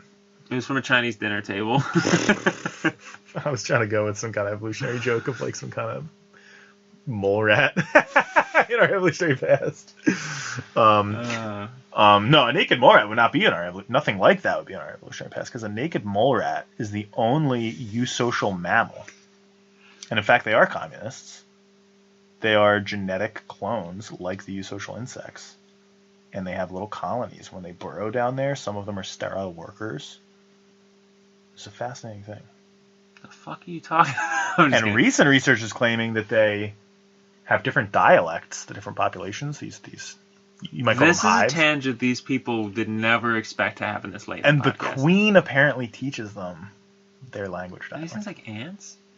They're naked mole rats. I mean, are they like ants? Yes. Are they like a fucking mono unit? Yes. Cool. And Brett Weinstein and Eric Weinstein claimed on a podcast that, I forget who the biologist is, that they were the species, one of the only times a species was predicted by an evolutionary biologist who used some first principles reasoning to claim that there would be a eusocial mammal rodent that lived underground and ate tubers, and all these details that weirdly turn out to be true of naked mole rats. That's fucking fun. We didn't know about them yet at the time? No. It's fucking awesome. Yeah, normally... You never hear that shit. Normally evolutionary biology is predictive in a very different sense than that. That's a very classical... We take animals and shit that we know and we predict what they might do, right? Like, we try to figure them out. Like, we use theories like kin selection, greater evolutionary theories to predict behaviors they might have, or often try to just explain behaviors already observed. Is that highly novel of that field that guy did that? Is he fucking famous? As I understand it, yeah, they made it sound like it was basically the only time it ever happened. That's amazing. What a guy! He must feel like a champ. Yeah, Good for him. That's like an insane something to shoot out there. Mm-hmm. And I've made a few predictions in my day, and I have to actually work on them, but with relative success on some and failure on most, of course. But that has on things that we know but you didn't know, and then went and checked. Do you mean or just trying to derive? I meant trying to derive something. Sometimes, I mean, all of the above. Feynman calls that the pleasure of finding things out if you've been scooped. But yeah, that would feel like, some kind of insane level of success, because it almost sounds like he's bullshitting you. When he's like, yeah, there's gonna be a fucking ant mole underground eating potatoes. Potatoes. you're like, fuck you. And then, there you are. Before we sign off, so I should have said something shrew-like. Burping in the past. I wanted to paint a picture for people who can't see the room we're in. Yeah, it's a beautiful room. Would you say? And maybe we should take our picture here, although usually I Photoshop out. I don't know. We'll figure something out. Yeah, you can't have anything, but I feel like I can paint a picture for people that it feels. Do you feel a little bit like we're kind of surrounded any way you look by sort of musical kind of affect and history? I mean, we've got Bruce Springsteen and the great Clarence Clemens above my head. We have a wall of my favorite records to our right. Chuck Berry on my lap. Fucking 1001 Albums book to my left here. Which great book, by the way. 1001 Albums Here Before You Die. Ukulele, electric guitar. Is that electric violin? Electric violin, which is Michaela. She left here. No, that's a There's guitar. drums hidden around in here. 12-string guitar from the 60s that someone modified. Homemade pedal board. There's everything I've been using. We're in the room where many of the songs. I guess not many have been recorded in this room yet. To tell you the What's truth, interesting is this room really does feel like an extension of the Medford basement, which was 2 houses ago, our parents. Back when we lived with our parents. You put your rug in here. You've made it more homey with stuff on the walls and pictures up, and my room's still a little sterile, and certainly the outside is just much more of like a preppy normie house, I guess. In here, it's vibey. A lot of knickknacks. A lot of knickknacks, very warm.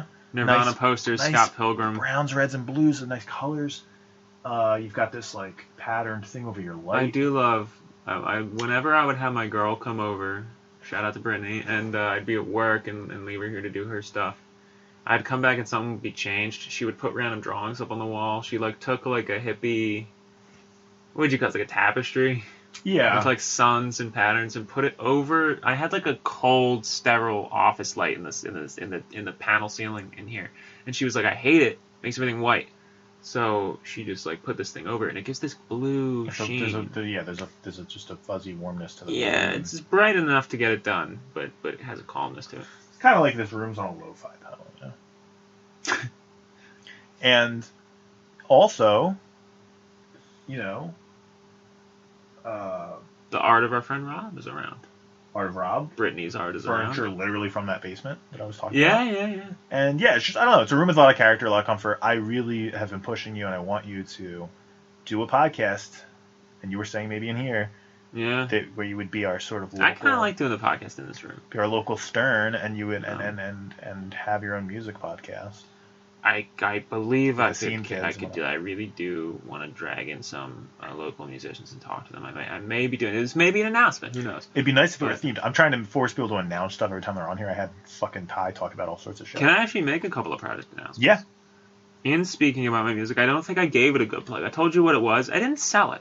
Did I sell it? I don't think I sold it. No. Sell it for me. In fact, it feels a little bit like you bought it. How would you describe my music? I'd say that it's it's singer-songwriter. It is,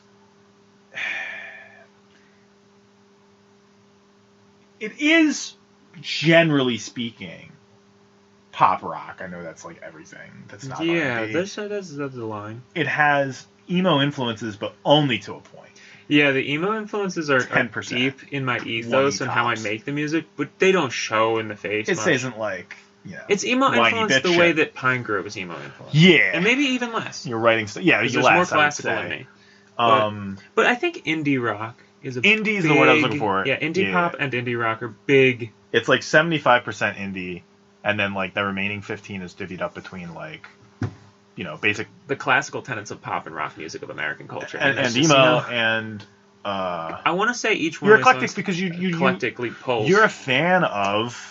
You and I are first principles guys. We become fans of things, and we try to tie them together in different ways. And I think that's how great things are made. And it's similar how I like to just read physics books and biology books and hear from different voices and eclectic people and hear their different ideas and try to see how they fit together and try to make something new from understanding intersections of them or adding to it. And we have favorites and whatnot. And bigger things influence us. I love Stephen Hawking, and I love Roger Penrose. I love Roger Penrose way more than Stephen Hawking. And I love Einstein, and I love, I shouldn't even say love, but I respect a lot of the work of the quantum physicists, but I certainly hold Einstein in much higher regard, and I have reasons to. So anyway, but yeah, so you listen to everything. I've never known anyone who listens to everything. Like, if someone says their music taste is eclectic, it's just a joke now because you've literally listened to everything. Well, that's the fun thing. When I look at my music taste, and this wall's a good representation of it, it's not that wide of a pitch. My core taste. Your preference. What do I love? Like, if you just took away me giving a shit about music history, what would I just be repeating like I used to? Mm-hmm. All of it falls under the net of like indie rock, alternative rock, And what emo, would you all basically these sound related like? genres. I mean, look, let's be honest. What you've got here, you can Is tell. closer to what I sound like then. Right, you've got old 97s, Listen Iron to and fucking- Wine.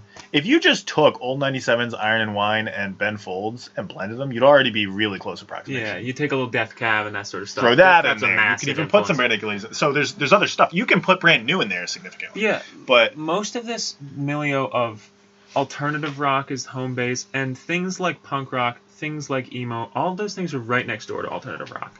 All those other things I like, right? Wouldn't you say? Like, they all branch out of it. Punk rock, alternative rock, yeah, emo, they're all genres of each other. They're sub-styles. yeah, and That's what I truly love. But I think that you go outside of that comfort zone. You listen to everything, I love 60s classic rock. I love 50s classic rock and roll. and you play with it and take what you can from I it. enjoy jazz. It's not a genre I fully understand. Even stuff you dislike, claim though, to you'll dig spend into. hours just saying, "I'm going to listen to like country, noise rock, fucking experimental rap, music, other rap. wacky shit." I've come to love a good deal of rap. Right, but you got there through listening to a lot of stuff you also didn't like. It's true with all this stuff. Yeah. I suspect. Because my point is this. Rap, I didn't do a lot of that digging with yet. It's just You're happened. YouTube's a decent place for discovery. That's one good thing about it. We hit the 3-hour limit. Now we're back. Yeah, so we're in the middle of. What? We were in the middle. The middle of this, which is you walk around the house with just music playing out of you. If we get in your car, you're blaring music. When you're at work, you're driving deliveries, you're playing music. And you've known the wrath. I'm loath in the bathroom, to turn it down or off. Yeah, in the bathroom, you're listening to music. So everywhere you go, and it's often because I have a finite life and there's a lot to hear. And often it's novel music.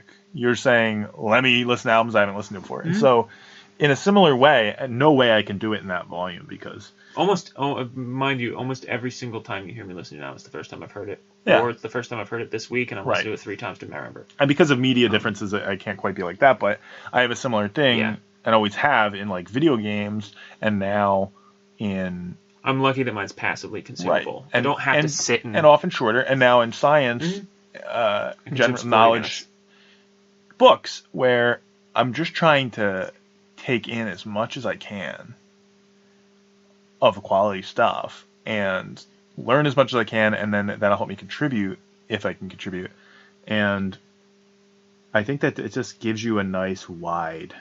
Well, somebody said that and I heard this quote most recently come out of the mouth of Michael Bublé, someone who I don't listen to, haven't listened to. I've heard songs on the radio or something. Beautiful singer, not my style, whatever. He may become my style if I listen to him. I like him. I don't know if you do, but I love Michael Bublé, and I love when he does Sway. Okay. Like my favorite I song. like him in an interview. I like his thinking.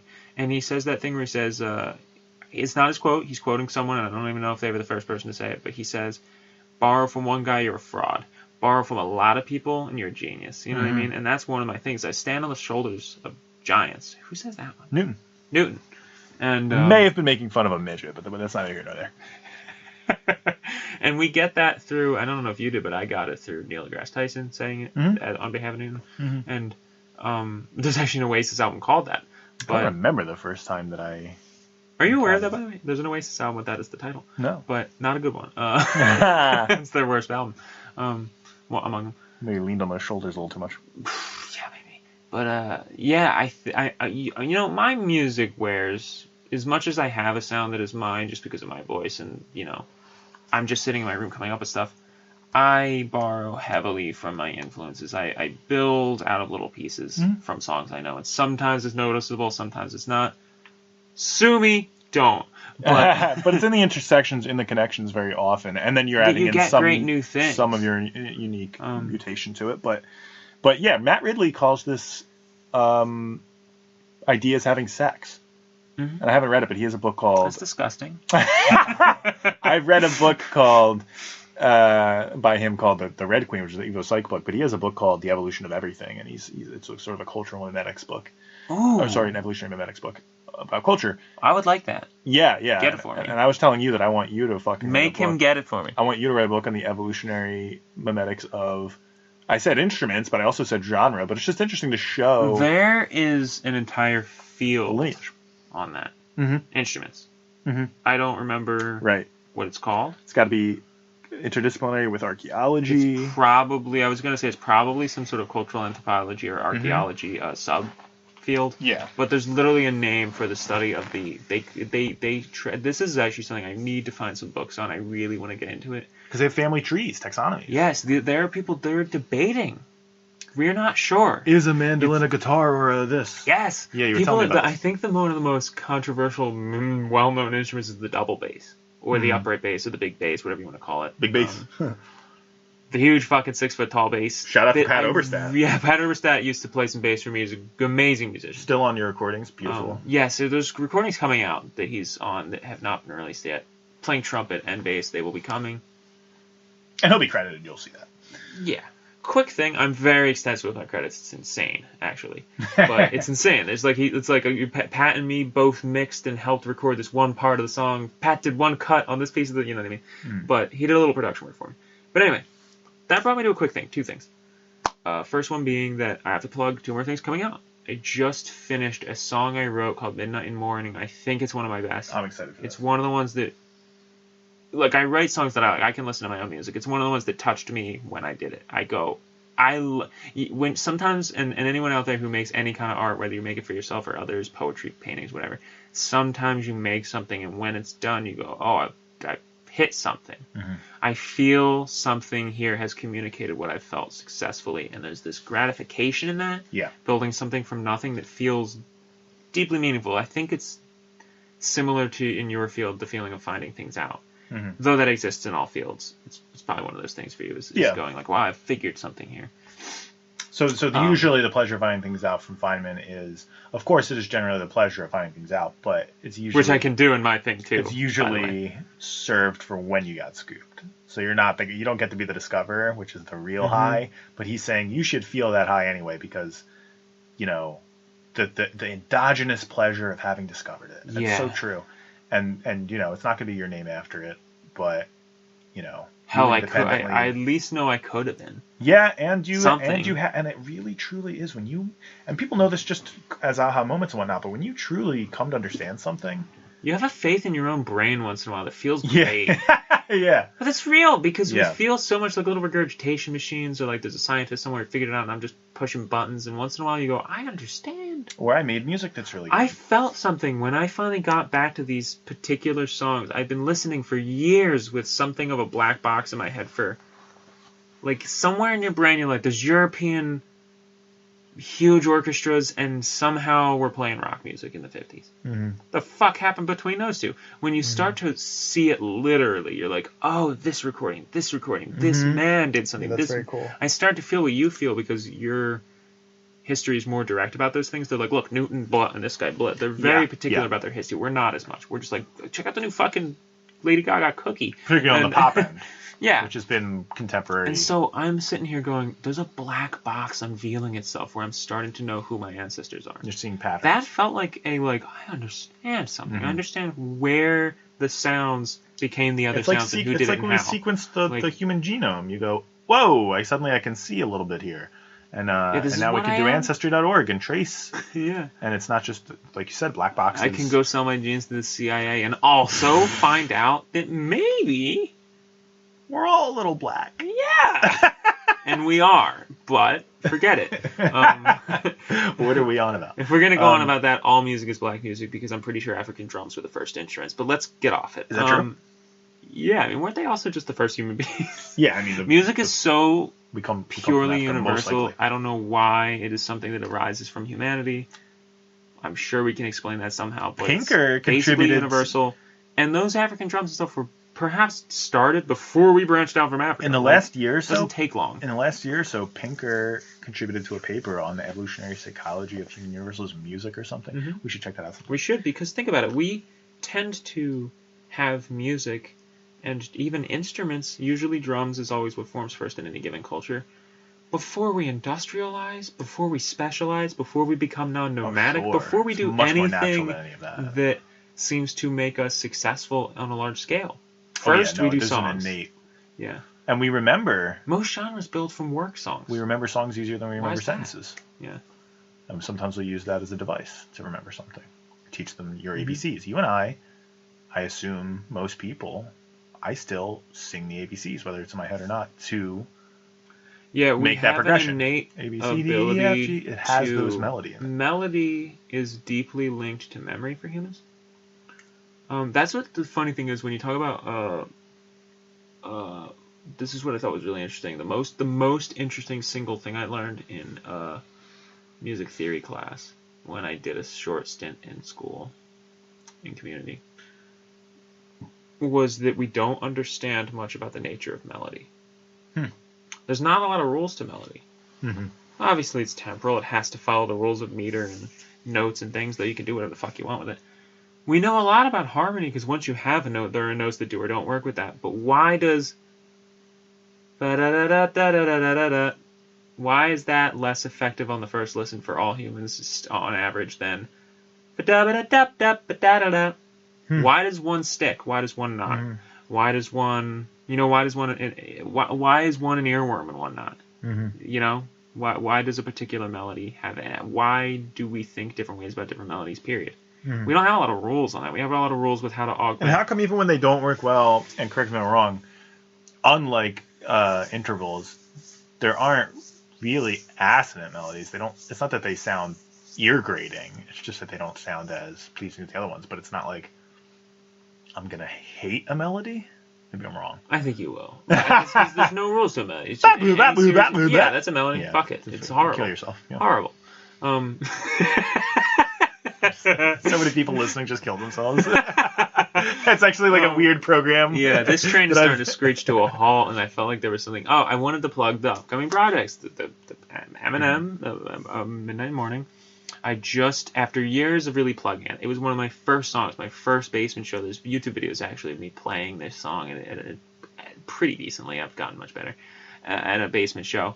And over the years, I've honed it, and I've played it with my violinist and roommate, Michaela Bandemer, and she had a violin part for it. Pat Overstat did have a bass part for it. And we ended up, me and Pat ended up kind of drifting apart. He doesn't really work with me much now, and I always felt like for the recordings, I wanted to do more than just the violin. So I had a recording with me, Michaela singing backup for the first time, and a violin. And I go, I need something deeper. I don't really have Pat on tap right now. He's pretty busy with his own band. Yeah. I still hope you'll get him to play some upright bass. I think I'll, at some point talk to him, or some upright bassists, because that's important to me. Mm-hmm. Since he kind of added something that I didn't expect. Mm-hmm. But I always wanted to do cello ever since I saw Nirvana's Unplugged. I always wanted to do cello. They incorporated cello into this alternative rock music. It was the most beautiful thing I'd ever heard. I love the instrument. I love its sound. It's somewhere, a lot of it is in the bass area, but it can go up to almost a violin, and it gets onto the violin's sound. Mm-hmm. And so I tried to arrange a violin, a cello part that goes with the violin, and a couple of the note runs. There's a few 3-note runs that are essentially what Pat was playing live with the violin, just a little bit, an octave higher probably. But the rest I was kind of blind because I really wanted to create something of my own here and arrange something. And I kept getting the feel of like, when someone's crying on like Special Victims Unit and there's that really broad like violin chord, it's all sad. I kept getting sounds like that just sounded so dissonant and sad. Eventually I just put on a recording of the song and arranged how I used to arrange and just hummed. I just put on a recording of the song in the car with another recorder recording the recording. Mm-hmm. And just hummed the first take and just like went home and basically transcribed that, and it was just right. It was simple. It almost sounds a little bit like the arrangement to something like Yesterday. Traditional, simple, perfect fits, nice. It's just pretty. Mm-hmm. And it just sounded angelic, and I just went, that's beautiful. It was simple. I wasn't overcomplicating myself. You often get in our own way. Yeah. But like I said, that's in the works. That will be coming out soon. It's a beautiful song. I think you'll love it. I also have an entire small album coming out, right? Yep. It's my first long player. It's not. I've always been planning a studio LP that I'm working on for years. It's in Arrested Development because I'm insanely perfectionist out of my mind. I can sincerely say I tried. I can sincerely say I've tried. And it's a hashtag I'm pushing people to use on their developing art projects and self-expressions.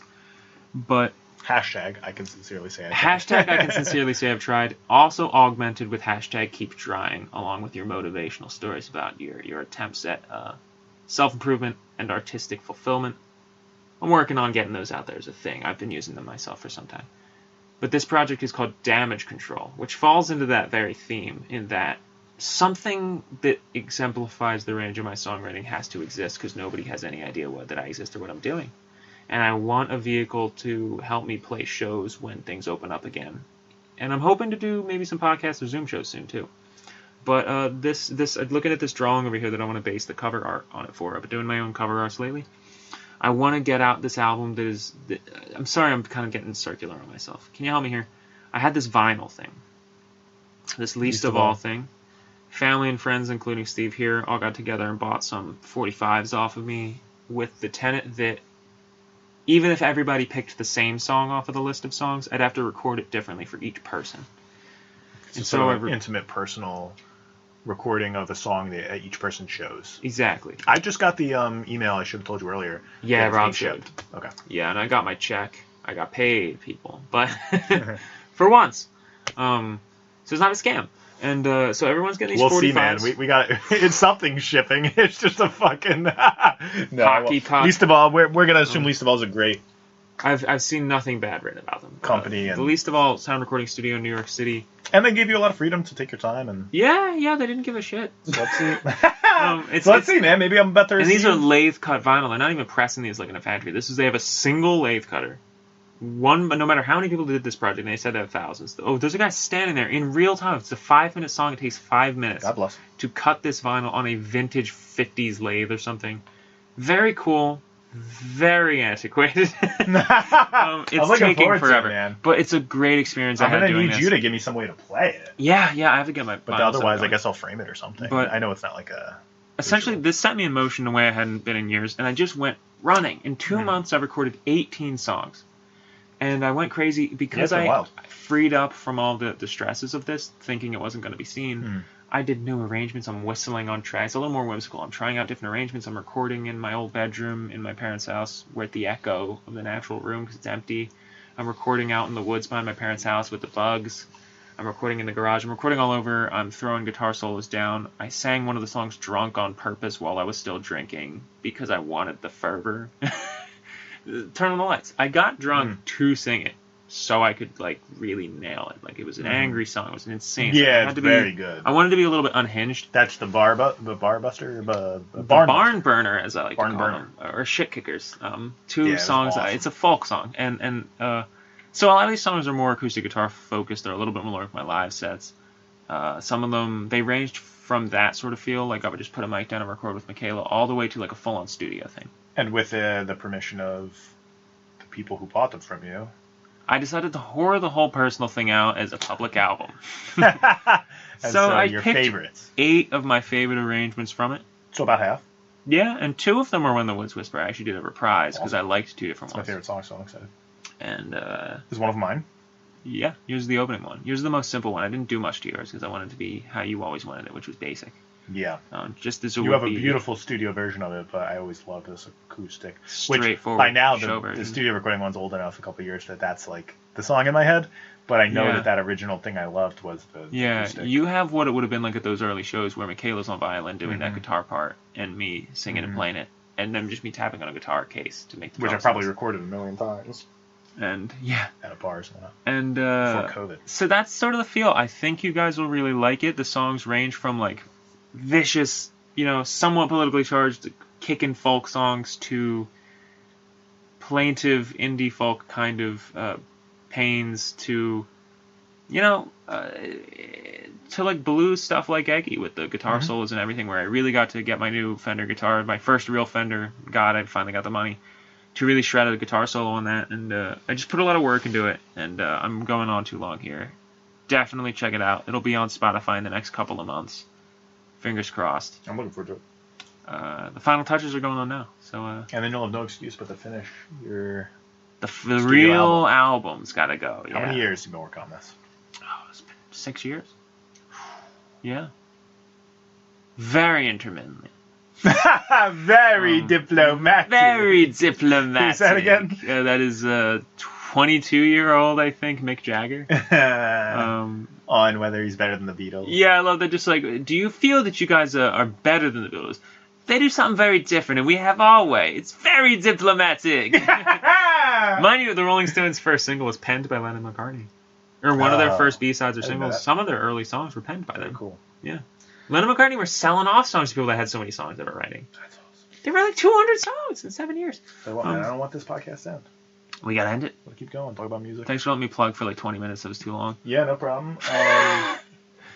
I'm passionate about what I do, people. You gotta listen to it. Gotta listen to it.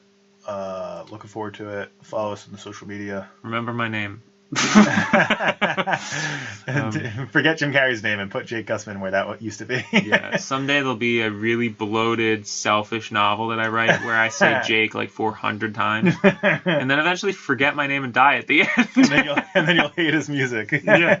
You used to love. That's fine. Well, anyway. Thank you for being our neighbor. This has been PhiloSci Podcast, episode 2. Signing off with Jake Gussman. You'll be here to do more. It's been a pleasure. Because I live with you. Don't tell them. We're losers.